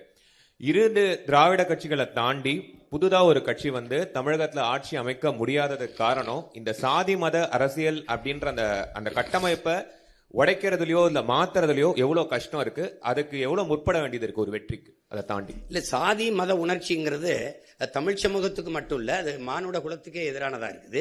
அது குறிப்பா எங்களுக்கு பெரிய பேரிடரா இருக்கு. அதனாலதான் கடவுள் வரி சமய வரி கண்ணல் நிகர் தமிழுக்கு நோயே இடை வந்த சாதி எனும் இடர் ஒழிந்தால் ஆள்வது நம் தாய் தாயேங்கிறது எங்க புரட்சி பாடுறார். தமிழுக்கு அமுதென்று பேர், அந்த தமிழ் எங்கள் உயிருக்கு நேர்னு பாடின, அந்த தமிழ் இன்பத்தமிழ் எங்கள் உயிருக்கு நேர்னு பாடின பாவலன் என்ன சொல்றான்? சாதி ஒழித்தல் ஒன்று நல்ல தமிழ் வளர்த்தல் மற்றொன்றுங்கிறான். தமிழை உயிருக்கு நேரா பண்ணவன் தமிழ் வளர்த்தல் ஒன்று சாதி ஒழித்தல் மற்றொன்றுன்னு பாடல, முதல்ல சாதியை ஒழிக்கணும்ன்றான், நல்ல தமிழ் வளர்த்தல் மற்றொன்றுங்கிறான். அப்ப இதுல ரொம்ப முக்கியமா நீங்க கவனிக்கணும். இதுல என்ன என் அன்பு தம்பி தங்கிகள் என்ன உடன் பிறந்தார்கள் கவனிக்கணும். சாதியே அரசியலாகி அதிகாரமானால் அங்கே சகோதரத்துவம் சமத்துவம் இருக்காது. மதம் அரசியலாகி அதுவே அதிகாரத்துக்கு வருமானால் அங்க மனிதநேயம் மானுடம்ங்கிறது இருக்காது, செத்தே போயிடும். பணம் அரசியல் ஆயிருமானால் அங்கே ஒழுக்கம் பண்பாடு இருக்கவே இருக்காது. இது மூணையும் கடந்து ஒரு அரசியலை நம்ம கட்டமைக்கணும். உங்களுக்கு புரியுது? சாதி மத உணர்ச்சிங்கிறது வெறும் மனிதனுக்கு மட்டுமானது, அரசியல் எல்லா உயிர்களுக்குமானது. இந்த எல்லா உயிர்களுக்குமான அரசியலில் இந்த சாதி மதம் மனிதனுக்குமான உணர்ச்சியை கலப்பது என்பது சரி வராது. அதனாலதான் நாங்க இந்த சாதி பார்த்து போடுற ஓட்டு எனக்கு திட்டு நீ போற்றாதேங்கிறது, சாதி பார்த்து இடம் கொடுக்காம மாத்தி கொடுக்கறதுக்கு காரணமா அதுதான். அதை ஒரு கொஞ்சம் கொஞ்சமா நீங்க வருது. நீங்க பாத்தீங்கன்னா கடந்த தேர்தலில் எங்க பொது தொகுதியில நான் ஆதி தமிழ் குடியை நிறுத்தினோ அங்கெல்லாம் எனக்கு அதிக வாக்கு வருது அப்படின்னா மாறுதுல்ல, ஒரு மாறுதல் வருதுல்ல. அப்ப அதை செய்யணும்னு நினைக்கிறேன். அது கொஞ்சம் கொஞ்சமா தான் வரும். மாறுதல்ங்கிறது ஒரே நாள்ல வராது. ஏன்னா அது சிறுக வரணும், மக்களின் மனத்துக்குள்ள அந்த மாறுதல் வரணும். அது நீங்க சொல்ற மாதிரி பெரிய இடையூறு தான். இந்த ஒரு நல்ல அரசியலை கட்டமைக்கிறதுல பெரிய தடை தான். அண்ணா, இப்ப நீங்க பெண்களுக்கு ஒரு தனி தொகுதி கொடுப்பேன் அப்படின்னு சொல்லிட்டு நீங்க முன்வடிவு பண்ணிருக்கீங்க. ஆனா பெண்களுக்கு தனி தொகுதி கொடுப்பேன்னு சொல்லிட்டு நீங்க சொல்லிருக்கீங்க. இப்போ இங்க தனி தொகுதியே பாத்தீங்கன்னா பெரிய சிக்கலா தான் இருக்கு. உதாரணத்துக்கு தனி தொகுதியில தேர்ந்தெடுக்கப்படக்கூடிய எம்எல்ஏக்கள் பாத்தீங்கன்னா உதாரணத்துக்கு ராசா என்ன சொன்னார்னா, நான் 2 பேருக்கு பிரச்சனை அப்படின்னா நான் வந்து பட்டியல் சமூக மக்களுக்கு ஆதரவா நான் போய் பேச மாட்டேன், ஏன்னா நான் வந்து எல்லாரும் ஓட்டு போட தேர்ந்தெடுக்கப்பட்டிருக்கேன், நான் பொதுவா தான் பேசணும் அப்படின்னு சொல்ற கருத்தை வந்து முன்வைக்கிறாரு. அப்ப இந்த தனி தொகுதியை இங்க ஒரு சிக்கலா இருக்கும் பொழுது பெண்களுக்கான தனி தொகுதியை நீங்க என்ன சொல்ல வரீங்க? அதே போல நீங்க அரசியலமைப்பில் நிறைய மாற்றங்கள் வந்து செய்யணும்னு சொல்லும் பொழுது அரசியலமைப்புல வந்து போதியமான அளவுக்கு வந்து பாதுகாப்பு தமிழர்களுக்கு இல்லை நீங்க சொல்ல வரீங்களா? ஆமா, அதில் என்ன ஐயா உங்களுக்கு இப்போ பெண்களுக்கு கொடுக்குறதுன்னா, இப்போ 3 ஆண்கள் போட்டியிடுற தொகுதியில் என் பிள்ளை 117 இடம் நான் பெண்கள் கொடுத்துருக்கேன்னா, எல்லா தொகுதியிலையும் எல்லா கட்சியும் பெண்களை நிறுத்துறதில்ல. இப்போ 3 ஆண் வேட்பாளர்களோட என் பிள்ளை ஒரு பெண், என் தங்கச்சியோ ஒரு எங்கள் அக்காவோ போட்டியிடும்போது அது சரியில்லை. அப்போது பெண்களுக்கென்று தனியாக இது பெண்கள் தான் போட்டியிட முடியும். இப்போ உள்ளாட்சியில் வந்து அம்மா ஜெயலலிதா 50 விழுக்காடு கொண்டு வந்த மாதிரி இப்படி கொண்டு வந்துட்டீங்கன்னா அது பெண்களுக்கு சம வாய்ப்பு அரசியலிலும் அதிகாரத்திலையும் கொடுக்குற மாதிரி வந்துடும். அதுதான் சரியான பாதுகாப்பாக இருக்கும், சரியான உரிமை பகிர்வாக இருக்கும். அதை தான் நான் சொல்கிறேன், அதை தான் கொண்டு வரணுன்றேன்.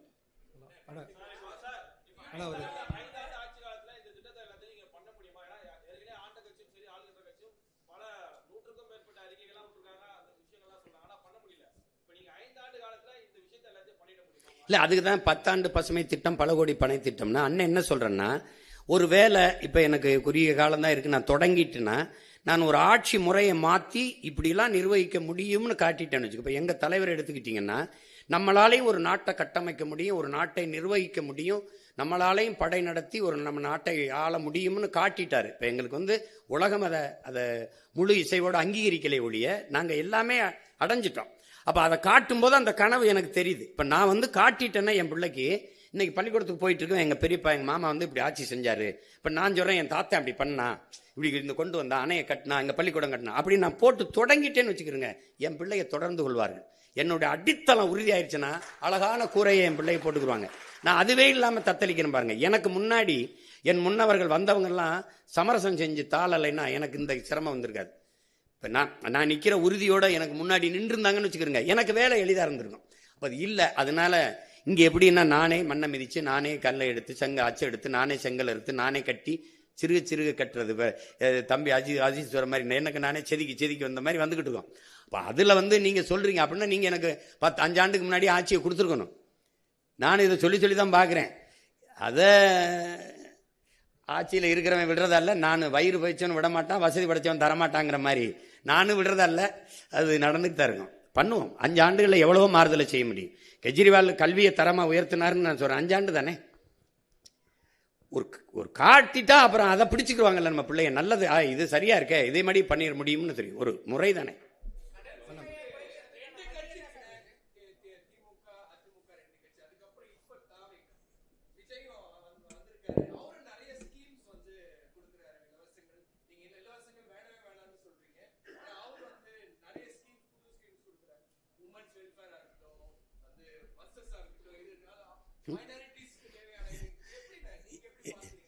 இல்லை நீங்கள் இப்போ நான் என்ன கேட்குறேன்னா, இலவச பேருந்து இப்படிங்க யார் வேணாலும் போகலாம், யார் வேணாலும் வரலான்னா 1,00,000 கோடி ஏற்கனவே போக்குவரத்து துறைக்கு இழப்பு இருக்குது. இது எங்கேருந்து காசு எடுப்பீங்க? இப்போ 6 எரிகாட்டு ஊரில் கொடுக்குறேன்னு சொல்கிறாரு தம்பி, அது எங்கேருந்து வாங்குவோம்? எந்த காசுலேருந்து வாங்குவீங்க? ஏற்கனவே 10,00,000 கோடி 1,00,000 கோடி கடன் வட்டி கட்டுறோம், எங்கேருந்து வாங்குவீங்க சொல்லுங்கள்? 2,500 கொடுப்பீங்க, எங்கேருந்து எடுப்பீங்க? நான் கேட்குறதுக்கு பற்றி எங்கேருந்து எடுப்பீங்க? உங்ககிட்ட தானே எடுக்கணும். எந்த வழியில் எடுப்பீங்க? வரியா எடுப்பீங்க. உங்கள் சொந்த சொத்தை, பரம்பரை சொத்தை வித்துட்டு யாரும் எங்களுக்கு தர வரல. இல்லை, இது இலவசம்னு எப்படி சொல்றீங்க? மக்களிடமிருந்து மக்கள் காசை எடுத்து மக்களுக்கு கொடுக்கறது சேவை தானே வழிய, அது எப்படி இலவசமா இருக்கும்? அது ஏன் என்னை நீ வந்து நம்ம பிச்சைக்கார மாதிரி நான் உனக்கு அதை கொடுக்குறேன் இதை கொடுக்குறேன்? உன்னை யாரா கொடுக்க சொன்னது? உன்னை யாரு கொடுக்க சொன்னது? நீ இலவசம் கொடுப்பா என்ன உனக்கு தேர்வு பண்ணி வச்சிருக்குது? நீ என்ன கர்ண மகாராசா மாதிரி கருணை தொகை குருணை தொகை? யார் நீ? இந்த கர்ண மகா பிரபா நீ என் காசை எடுத்து, அதுவும் குறிப்பாக எங்கள் ஆத்தாளப்பன் குடிச்சு கொடுக்குற காசை எடுத்துக்கிட்டு நீ வந்து இது கொடுத்துக்கிட்டு, இதில் ஒரு வேடிக்கை தம்பி. ஒரு நல்ல ஆட்சியாளன் அதை சிந்திக்க மாட்டான். எப்படி இருந்து கொடுப்பீங்க? தாலிக்கு தங்கம், சரி, பட்டு புடவை 1/2 பவன் 1 பவன் தாலி வாங்கி கூட ஒரு பிள்ளை கழுத்தில் கட்ட முடியாத அந்த பிள்ளைய கடைசி வச்சு வாழ போகிறானா? எவ்வளோடே போடாங்கிட்டு அவனுக்கு ஒரு வேலை கொடுப்பேன், அவனுக்கு நிரந்தர வருவாய் பெருக்கத்தை கொடுப்பேன், அவனை சார்ந்து வாழ்கிற தற்சார்பு வாழ்க்கையை கொடுப்பேங்கிறான் தான் ஆட்சி. இப்ப நான் ஏன் தனிச்சு நிக்கிறேன்? அது ஒரு தற்சார்பு தான். என்னை நம்பிதான் நான் என் கனவை இன்னொருத்தட்ட கொடுத்து செயல்படுத்துங்கன்னு சொல்ல முடியாதுல்ல, நான் தான் செய்யணும். அதுதான் இது ஒரு தற்சார்பு. அது மாதிரி அந்த வாழ்க்கை முறையை உனக்கு தரேன், தற்சார்பு பொருளாதாரத்தில் தரேன். ஒரு அடிப்படை உணவு தேவையில கூட ஒரு நாடு தற்சார்பு அடைய முடியலன்னா ரொம்ப கஷ்டம், ரொம்ப கஷ்டம். ஆனா இப்போ ஊழல் ஒழிப்பு பத்தி பேசியிருக்கீங்க. ஊழல் ஒழிப்பு அப்படின்றது புதுசா கட்சி தொடங்குறவங்களோ இல்ல ஏற்கனவே கட்சியில அரசியல் கட்சி தொடங்குனவங்களோ ஊழல் ஒழிப்பு அப்படின்றத கட்சி தொடங்கும் போது பேசுறாங்க. அதுக்கப்புறம் அவங்களே வந்து போய் அதே ஊழல்ல வந்து ஐக்கியமாயிடுறாங்க. நீங்க எப்படி இந்த ஊழல் ஒழிப்பீங்க? ஊழலுக்கான அடிப்படை என்ன? அது மட்டும் இல்லாம நீங்க அந்த ஊழல் பத்தி குறிப்பிட்டதுல திராவிட கட்சிகள், கடந்த கால திராவிட கட்சிகள் வந்து கலைஞர் அவர்கள் ஆட்சியில் இருக்கும்போது எம்ஜிஆர் குற்றச்சாட்டு அவர் மாதிரி வச்சிருக்காரு. எம்ஜிஆர் ஆட்சியில் இருக்கும்போது கலைஞர் அவர் மீது ஒரு ஊழல் குற்றச்சாட்டை வச்சிருக்காரு. ஜெயலலிதா அவர்கள் மீதும் மாறி மாறி இந்த மாதிரி குற்றச்சாட்டுகள் மட்டும் வச்சிருக்காங்க. ஆனா எதுவுமே வந்து நிரூபிக்கவும் பட மாட்டேங்குது, மக்கள் முன்னாடி நிறுத்தப்பட மாட்டாங்க அப்படின்றத சொல்லியிருக்கீங்க. இது எப்படி ஊழல் எப்படி ஒழிப்பீங்க நீங்க? அதிகாரத்துக்கு வர்றதே பாதுகாப்பா திருடுறதுக்கு தான். இப்போ நீங்க நல்லா கவனிக்கணும், 5 ஆண்டு நீ இருக்கும்போது, நான் ஆட்சியில் இருக்கும்போது செய்த தவறுகளை நீ ஆட்சிக்கு வரும்போது உன்னை எதிர்த்து நான் புனிதப்படுத்திக்கிருவேன், நீ ஆட்சிக்கு வரும்போது நான் செஞ்ச ஊழலை உன்னை எதிர்த்து நான் புனிதப்படுத்திக்கிருவேன். இப்படி மாறி மாறி ஒருவர் திட்டி திட்டி புனிதப்படுத்திக்கிட்டே ஆட்சியில் இப்போ தான் 60 ஆண்டா நடக்குது. உங்களுக்கு 60 ஆண்டா தான் நடக்குது. உங்களுக்கு ஊழல் லஞ்சம் செய்ய வேண்டிய அவசியமற்ற நிலைக்கு தள்ளிட்டீங்கன்னா அது நடக்காது. மன்னன் எவ்வளி குடிகள் எவ்வளி, தலைவன் எவ்வளி, அப்படிதான் மக்கள்.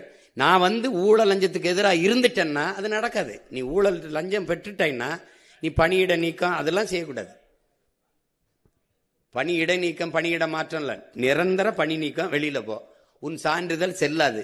இதுவரை நீ எந்த மதிப்பை இழந்துருது உன்னுடைய கல்வி சான்றிதழ்னு போட்டா ஒரு 10 பேர் மேல நடவடிக்கை எடுத்தீங்கன்னா நின்றும். உனக்கு தான் எல்லாமே நான் கொடுத்துட்றேனே, உனக்கு கல்வி கொடுத்துட்றேன், தரமான போக்குவரத்து கொடுத்துட்றேன், குடிநீர் கொடுத்துட்றேன், மருத்துவம் கொடுத்துட்றேன். என்ன உனக்கு பிரச்சனை? உணவுப் பொருளை நானே விளைய வச்சிடுறேன், இல்லை சாப்பாட்டுக்கு கஷ்டம், அதெல்லாம் சொல்ல வேண்டிய அவசியமே இல்லையே. அப்படிங்கும்போது நல்ல வாழ்க்கையை கொடுத்துட்டோம்னா மக்கள் தேவைக்கு அதிகமாக பணம் ஈட்டணுங்கிற அவசியம் போயிடும். அதனால தானே ஊழல் லஞ்சம் செத்து ஒளிஞ்சிரும்.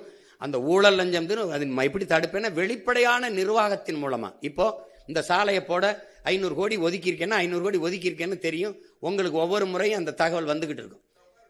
உங்களுக்கு புரியுதா? உங்களுக்கு தெரியாம திருட முடியாது. டென்மார்க் வந்து இந்த வெளிப்படையான நிர்வாகத்தின் மூலம் ஊழல் லஞ்சமற்ற நாடா இருக்குது. நியூசிலாந்து வெளிப்படையான நிர்வாகத்தின் மூலம் நல்ல நிர்வாகம் செய்யற நாடா தெரியுது. அப்ப அந்த நிர்வாக முறையை நம்ம பின்பற்றுவோம்ங்கிறோம். இது இப்போ நீங்க பாத்தீங்கன்னா செயற்பாட்டு வரைவு வந்து இப்போ கல்லூரி ஒரு பேராசிரியர் மாதிரி செயற்பாட்டு வரைவு வந்து நீங்க கொடுக்குறீங்க. ஆனா அந்த கருத்து கணிப்புங்கிறது வந்து இதெல்லாம் வந்து மக்களிடத்துல போய் கொண்டு சேர்த்துருமா இந்த வெற்றி வாய்ப்புக்காக? கருத்து கணிப்புங்கிறது இல்லை. இப்போ நீங்க ஒரு நல்ல ஒரு அறிவு சமூகத்துக்குள்ள வந்து இது ஒரு அவ்வளவு ஒன்றும் இது கடினமான ஒன்றும் இல்லை. இப்போ என்னை நீங்க எடுத்து பார்க்கணும். ஒரு பின்புலம் இல்லாத ஒரு எளிய மகன், சாதாரண மகன், ஒரு இக்கட்டான சூழலில் ஏற்கனவே அதிகாரத்தில் இருந்தவங்களை எதிர்த்து வந்தேன். 260 வழக்குகள் என் மேலே இருக்குது. இப்போ வந்து இவ்வளவு இதுக்குள்ள போய் இந்தியாவை யார் ஆள்றது அப்படிங்கும்போது தம்பி அண்ணாமலை அவர் தலைமையில் ஐயா மோடி பிரதமர்னு ஒரு கூட்டணி அமைச்சுக்கிட்டாரு. ஐயா ஸ்டாலின் அவர்கள் இந்தியான்னு ஒரு கூட்டணி வச்சுக்கிட்டாங்க, அவங்க காங்கிரஸ் கட்சி. ஐயா எடப்பாடி, இப்போ நான் 4வது இடத்துல நிற்கிறேன். எனக்கு என்னுடைய பழைய சின்னத்தை எடுத்துட்டாங்க. பல முறை நான் கொண்டு போய் சேர்த்த சின்னத்தை கடைசியாக ஒலி வாங்கி இந்த மைக்குன்னு ஒரு சின்னத்தை கொடுத்தாங்க. அதை வச்சுக்கிட்டு நான் வந்து என் பிள்ளைகள் யாரும் வந்து தெரிந்த வேட்பாளர்கள் இல்லை, எல்லாம் புதுசு. 36 லட்சம் வாக்குகளை எனக்கு போட்டு ஒரு முழு இசைவு பெற்ற, அதான் அங்கீகாரம் பெற்ற ஒரு கட்சியாக எனக்கு கொண்டு வந்து எனக்கு கொடுத்துருக்காங்க. ஒரு சின்னத்தை திருப்பி எந்த சின்னத்தை இழந்தனோ அதே சின்னத்தை திருப்பி எடுக்கிற அளவுக்கு கொண்டு வந்திருக்காங்கன்னா அப்போ என் மக்களுக்குள்ள ஒரு தேடல் இருக்கு. இந்தியாவை யாரை ஆள்றதுன்னு என்னை தேடின என் மக்கள் தமிழ்நாட்டை யாரை ஆள்றதுங்கிறதுல என்னை தேடாமல் இருக்க முடியாது. என் பெட்டி, என் சின்னம் இதுவரைக்கும் 3வது பெட்டி 4வது பெட்டியில் இருந்திருக்கு. இப்போ அது முதல் பெட்டியில் இருந்தே ஆகணும். ஏன்னா அது பதிவு செய்யப்பட்ட கட்சி இல்லை, அங்கீகரிக்கப்பட்ட கட்சி. அப்படிங்கும்போது உழவர் குடிமகனை மறந்துட்டு ஒப்பிட்டவரை உள்ளளவு நினைங்கிறான். உணவிட்டவனை ஒரு தடவை உயிரா நினை, அவனை ஒரு தடவை நன்றின்னு தோடு, அவனும் வாழ்வான் நீயும் வாழ்வாயின்னு கேட்டு அந்த அதுதானே இப்போ கொண்டு போய் சேர்க்கறது தான் எங்களுக்கு இருக்கிறது. எங்களுக்கு நீங்க தான் எங்களை கொண்டு போய் சேர்க்கணும். அது நீங்க செய்வீங்கன்னு நம்புறேன். அப்பா 2026ல நாம் தமிழர் ஆட்சின்னு சொல்லி செயல்பாட்டு வரைவு கொடுத்திருக்கீங்க. இதை பார்த்து சிறப்பா இருந்தது, எனக்கு பிரம்மாண்டமா இருந்தது, மகிழ்ச்சி. 15 வருடமா நீங்க போராடிக்கிட்டு இருக்கீங்க மக்களுக்காக. இப்ப இன்கேஸ் மக்கள் உங்களை நம்பி உங்களை ஓட்டு போட்டு முதலமைச்சரா தேர்வானால் உங்களோட முதல் கையெழுத்து மக்களுக்கான திட்டங்களா என்ன இருக்கும்? இல்லை, ஒரே முதல் கையெழுத்து நான் முதலமைச்சராகிற கையெழுத்து தான். அது இல்லைன்னா பதவி செல்லாது. எனக்கு ஒரு 100 இது இருக்குது உங்களுக்கு தெரியுமில்ல, உங்களுக்கு எல்லாத்தையும் சும்மா அது சொல்றத முதல் கையெழுத்துன்னு அப்படி ஒன்றும் இல்லை. அது எது அன்னைக்கு அந்த தேவையே இதுதான். நமக்கு உங்களுக்கு தெரியும் 100 கையெழுத்தில் தான் இது சரி செய்ய முடியும். அதில் ஆகச் சிறந்ததாக நான் நினைக்கிறது, இந்த நாட்டில் வந்து பசிச்சு கிடந்தவங்கிற முறையில் பசிங்கிற சொல்லு இல்லாமல் நான் ஒழிக்கணும்னு நினைக்கிறேன். அது வந்து இந்த நாட்டில் பல கோடிக்கணக்கான பிள்ளைகள் பசியோடு உறங்க போகிறாங்கிறத படிக்கும்போது அவ்வளவு வலி இருக்குது. நான் இங்கே இருந்து என் வீட்டுக்கு தினம் போகும்போது நிறுத்தங்களில் இந்த குழந்தை இப்படி தோளில் போட்டுக்கிட்டு அந்த மயங்கே கிடக்குது. அது என்ன கொடுப்பாங்கன்னு தெரியல.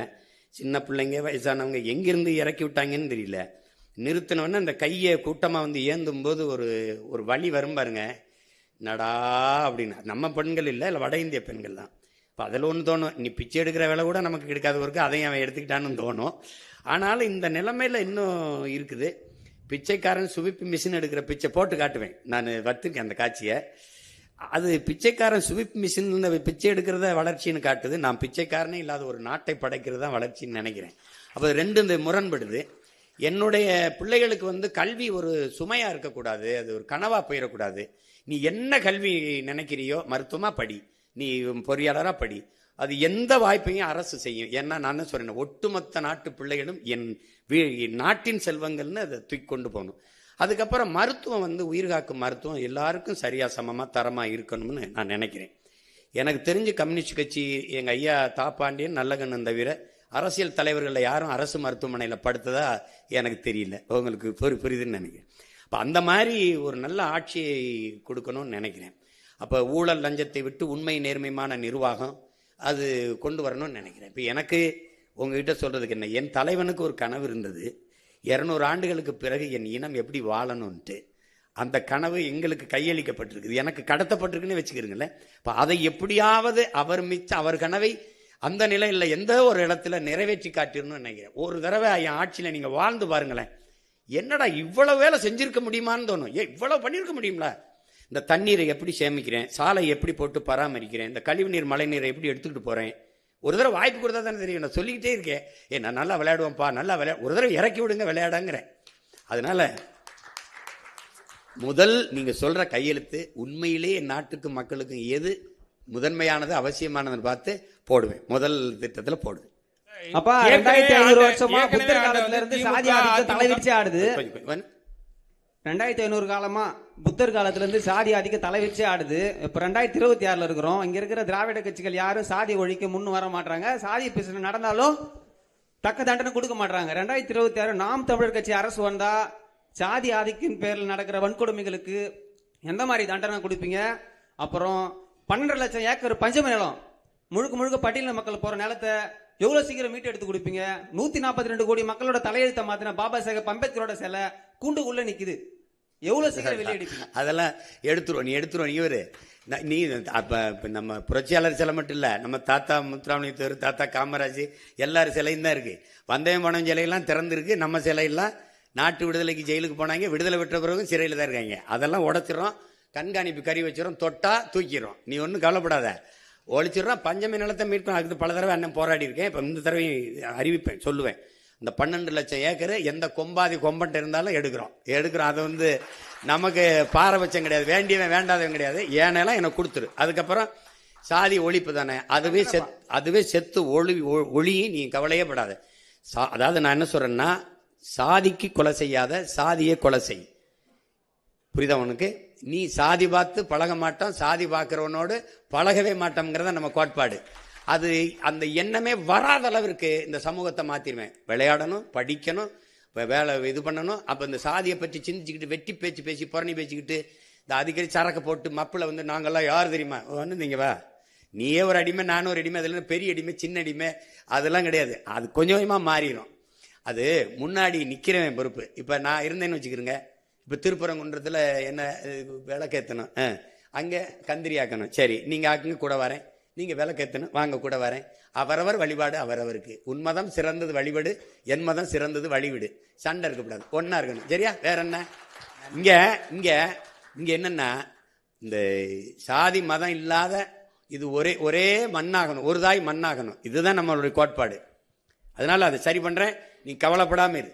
சார், ஏற்கனவே ஆட்சி செஞ்சவங்க வந்து திமுக அதிமுக இரு கட்சியுமே ஒரே கட்சி தான், ஒரே கொட்டையில் உள்ள மட்டை தான் சொல்லியிருக்கீங்க. லஞ்சம் ஊழலால தான் முன்னேறாம இருக்குன்றீங்க. இப்ப ஏற்கனவே நடந்தவங்க அப்பா சித்தப்பா இவங்க அவங்க மேல நீங்க நடவடிக்கை எதுவும் எடுப்பீங்களா முதலமைச்சர் ஆனால்? எடுக்கணும்னு சொல்றீங்களா வேணாங்கிறீங்களா? இல்ல, அது மொத்தமாவே இதுக்கு ஒரு மாற்று நிர்வாகத்துக்கு கொண்டு வர்றதுனால இப்ப நானே சொல்றேன் பாருங்க, இந்த விமர்சன அரசியலை விட்டுட்டு ஆக்கப்பூர்வமான அரசியலுக்கு போகணும்னு. நீங்க நடவடிக்கைன்னா எந்த குற்றவாளியா இருந்தாலும் எங்களை பொறுத்த வரைக்கும் நாங்க எடுத்த கோட்பாட்டுக்கு பெத்த தாய் தந்தையரே வந்தாலும் எங்களுக்கு எதிரி தான். எங்க தலைவன் உங்களுக்கு தெரியும், முதல்ல தாய் தந்தையர் தான் வெளியேற்றினாரு. உடன் பிறந்த யாரோடும் தொடர்பு இல்லை, உங்களுக்கு புரியும் நினைக்கிறேன். அதனால தன்னுடைய எங்களுக்கு கோட்பாட்டுக்கு எதிராக சித்தப்பா பெரியப்பா மாமா மச்சான் ஆத்தா அப்பன்லாம் இங்க கணக்கு கிடையாது. குற்றம் தான். அது வந்து நீங்க இங்க இருக்கிற அரசியல் கட்சி தலைவர்களை பார்த்து இந்த வேலைக்கு செய்ய வந்தவன் நீங்க நினைச்சீங்கன்னா அது தவறு. என்னை வளர்த்தவன், என்னை உருவாக்கி இந்த இடத்துல போய் நில்லுன்னு சொன்னவன் எப்பேற்பட்டவனும் உங்களுக்கு தெரியும். அதுல துளி சமரசமும் செய்ய மாட்டேன். புரியுதா உங்களுக்கு? வேற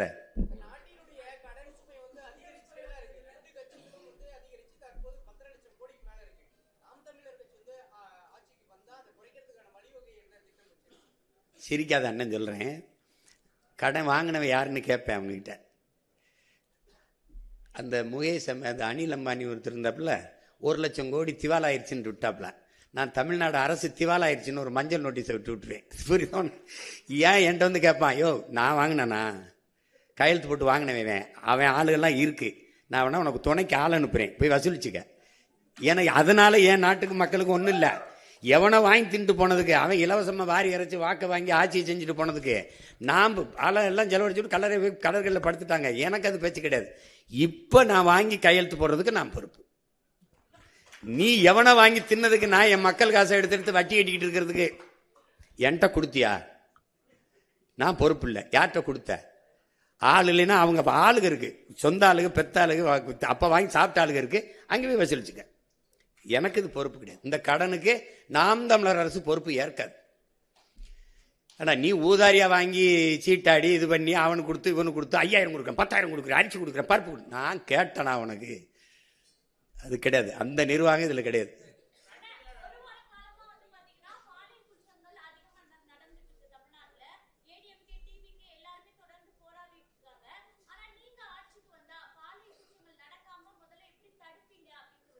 நடக்காது.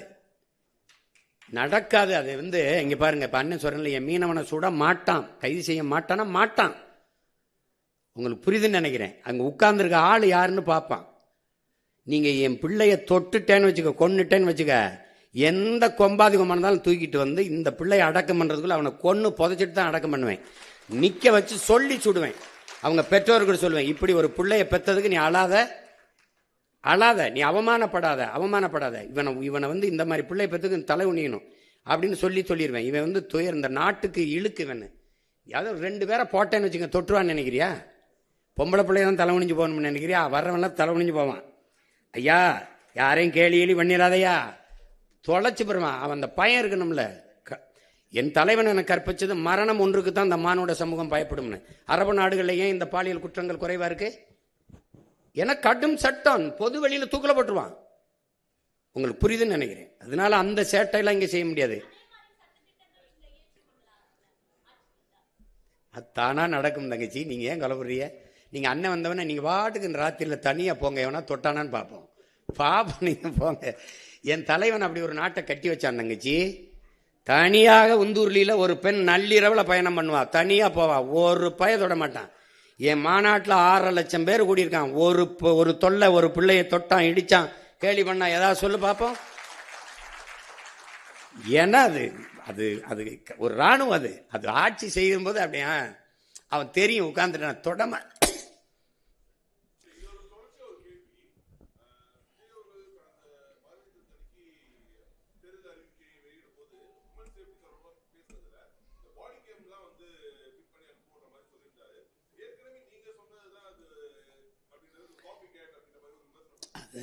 இது சில இதை நம்ம சொல்றதே திருப்பி சொல்லக்கூடாதுன்னு. இப்போ நான் வந்து நெய்தல் படைன்னு சொன்னேன், சிரிச்சாங்க. ஐயா பினராயி விஜயன் அதை செயல்படுத்திட்டாப்ல.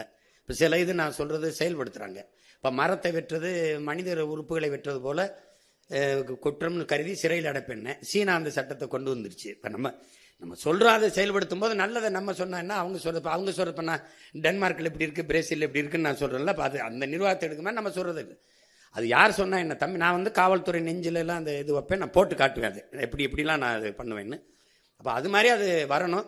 பாதுகாப்புங்கிறது அப்படி இல்லை, பெண்களுக்கு தனி பாதுகாப்பு, இஸ்லாமிய கிறிஸ்தவர்களுக்கு தனி பாதுகாப்பு இல்லை, ஒட்டுமொத்த நாட்டுக்குமான பாதுகாப்பில் தான் எல்லார் பாதுகாப்பு இருக்குது. அதில் இந்த ஒழுங்கு கல்வியிலிருந்து கற்பிக்கப்படணும்னு நான் நினைக்கிறேன். அந்த சமூக ஒழுங்கு இங்கே கல்வி அறிவை ஒழுக்கத்தை போதிக்காத கல்வியாக மாறிடுச்சு. வியாபாரம் இதை படித்தா அந்த வேலைக்கு போடணும், அதிலிருந்து கொண்டு வரதான் நிலையான தீர்வாக இருக்கும். மற்றபடி இது நீங்கள் சொல்கிற மாதிரி நான் அதை நம்ம வரும்போது அதை கடுமையாக அதை கண்காணித்து ஒழிப்பேன். அது சீருடை அணியாத காவலர்களை நான் உள்ளே விடுவேன். அதுக்கு உடல் தகுதியோ இதெல்லாம் பார்க்க மாட்டேன். அவங்க நீங்கள் இவரெல்லாம் காவல்துறையாக இருப்பாருன்னு நீங்கள் கணிக்க முடியாது. உங்கள் பக்கத்தில் உட்காந்துருப்பாரு, நீங்கள் எதாவதுன்னா டக்குன்னு வாங்க அப்படின்னு கூப்பிடுவாப்புல, நீங்கள் வாங்கங்க அப்படின்னு அங்கே சுற்றி 50 பேர் வந்துடுவான், உட்காருங்க வண்டியில் நின்றுவான். அப்புறமா தான் தெரியும் அவன் காவல்துறை காவலராக இருக்கான்னு. இந்த மாதிரி இந்த காவலருக்கான எந்த அடையாளம் இல்லாமல் மக்களுக்குள்ள பொது தலங்களில், வணிக நிறுவனங்கள், திரையரங்குகள், அந்த மாதிரி எல்லா இடங்களையும் உழவு விட்டுருப்பேன். அவன் யாருன்னே உங்களுக்கு தெரியாது. அப்போ நீங்கள் எனக்கிட்ட இருந்து தப்பிக்க முடியாது. நான் தான் உண்மையிலே பிக் பாஸ், நான் தான் உங்களை எந்த வழியிலையும் கவனிச்சுக்கிட்டே இருப்பேன். ஓட முடியாது, ஒழிய முடியாது. நீங்கள் இந்த மாதிரி 10 நாளாக கற்பழித்து கொண்டுட்டு போயிட்டான், 10 நாளாக தேடிக்கிட்டு இருக்கேங்கிறாங்க பாருங்க. இது மாதிரி ஒரு கொடுமை. கடந்த தேர்தல்கள் இருந்து இப்ப உங்களுக்கு 8% வாக்கு இருக்குது. 8.5 இதுல இருந்து உங்களுக்கு படிப்பு என்ன, எந்த பிரிவு மக்களிடையே உங்களுக்கு ஆதரவு வலுவா இருக்கு, எது உங்களுக்கு சவாலா இருக்கு, அதை நீங்க பெருக வைக்கிறதுக்கு என்ன திட்டம் வச்சிருக்கீங்க? இல்லை, குறிப்பிட்ட அப்படின்னு சொல்ல முடியாது. இப்போ சாதி மத உணர்ச்சிகளை கடந்து ஒரு திரை ரசிக மனப்பான்மையிலிருந்து இப்போ இந்த சாராயம், பணம், இலவசம் இதையெல்லாம் கடந்து ஒரு நல்ல அரசியல் வரணும், நல்ல ஆட்சி வரணும்னு நினைக்கிற மொழி இனப்பற்று கொண்ட காடு, மலை, ஆறு, அருவி, நிலம், வளம் இதெல்லாம் பாதுகாக்கப்படணும். இப்போ நம்ம ஐம்பெரும் ஆற்றலுங்கிறோம், அவங்க பஞ்சபூதம்ங்கிறாங்க, ஐம்பூதம்ங்கிறோம். இந்த கடல், இந்த ஆகாயம், இந்த காற்று, இந்த மலை, இந்த நீர், மரம் இதெல்லாம் இல்லாத இந்த உயிரினங்கள் இல்லைன்னு ஒரு புரிதல் இருக்கிற ஒரு அறிவு சமூகம் அது என்னை ரொம்ப தேடும். அப்போ அந்த மாதிரிங்கிறத நீ கற்றவர்கள் தான் மற்றவர்களுக்கு வழிகாட்டணும். அப்படி இருக்கும்போது ஒரு கற்றறிந்த சமூகம் பெருத்து வருகிற இந்த சூழலில் நான் சொல்கிறது, அவங்கக்கிட்ட காசை வச்சு அரசியல் செய்கிறாங்க, நான் கருத்தை வச்சு அரசியல் செய்கிறேன். அவங்க நாணயத்தை வச்சு செய்கிறாங்க, நான் நயத்தை வச்சு செய்கிறேன். அவங்க பணத்தை வச்சு செய்கிறாங்க, நான் என்னுடைய இனத்தை முன்னிறுத்தி அரசியல் செய்கிறேன். இது ரெண்டுக்கும் நிறைய மாறுபாடு இருக்குது. இப்போ எனக்கு பதவியா மக்களுக்கான உதவியானா உதவி தான், எனக்கு பணமா இனமானா இனம்தான். மக்களை வைத்து பிழைக்க வந்தேன்னா, மக்களுக்காக உழைக்க வந்தேன்னா, நான் மக்களுக்காக உழைக்க வந்தேன்.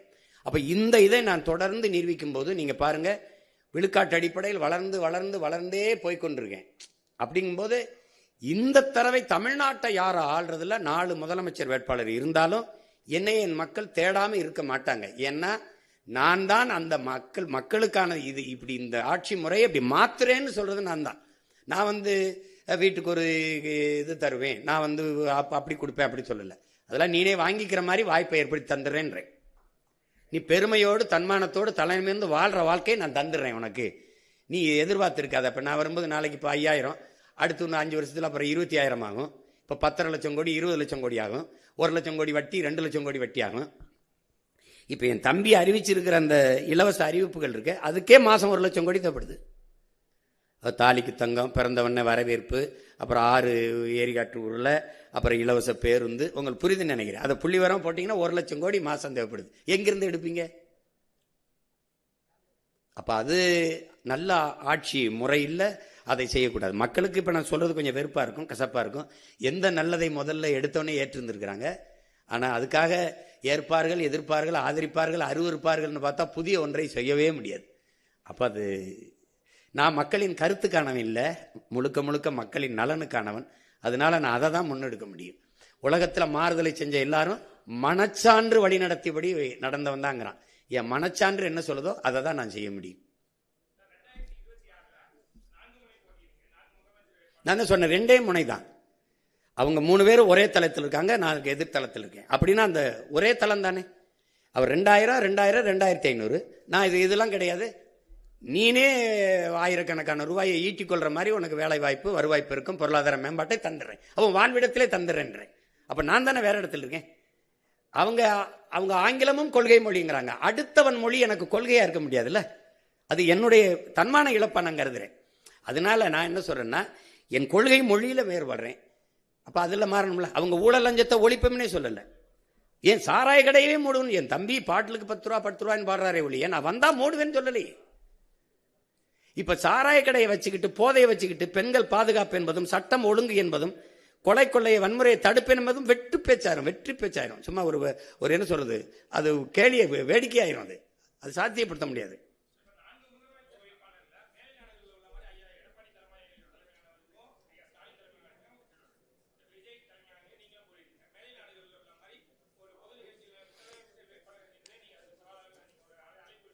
எத்தனை தடவை நான் கொடுத்துருக்கேன்னு நினைக்கிறீங்க?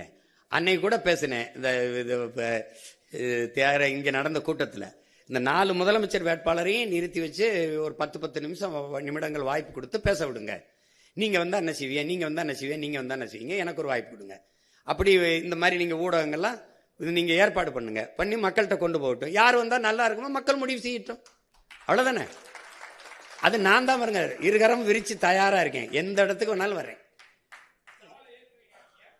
நான் தான் சவாலே விடுறேங்கிறேன், நீங்க ஏற்கிறீங்களாங்கிறீங்க.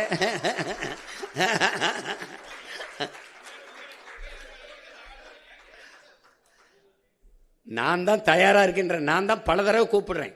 ட்ரம்ப் ஹிலாரி மாதிரி, பைடன் ட்ரம்ப் மாதிரி எங்களுக்கு வாதம் வைங்க, 4 முதலமைச்சரை நிறுத்துங்க. முதல்ல நான் வர்றேன்னு சொல்லுங்க, 3 பேரும் வர சொல்லுங்க முதல்ல.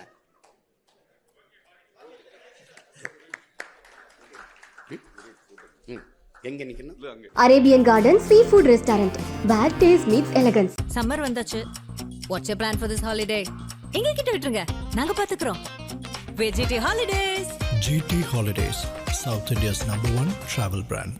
i5 Housing and Properties தேடுத விடுங்க, தேர்வு செய்யலாம் வாங்க. கால் 9962 557 557.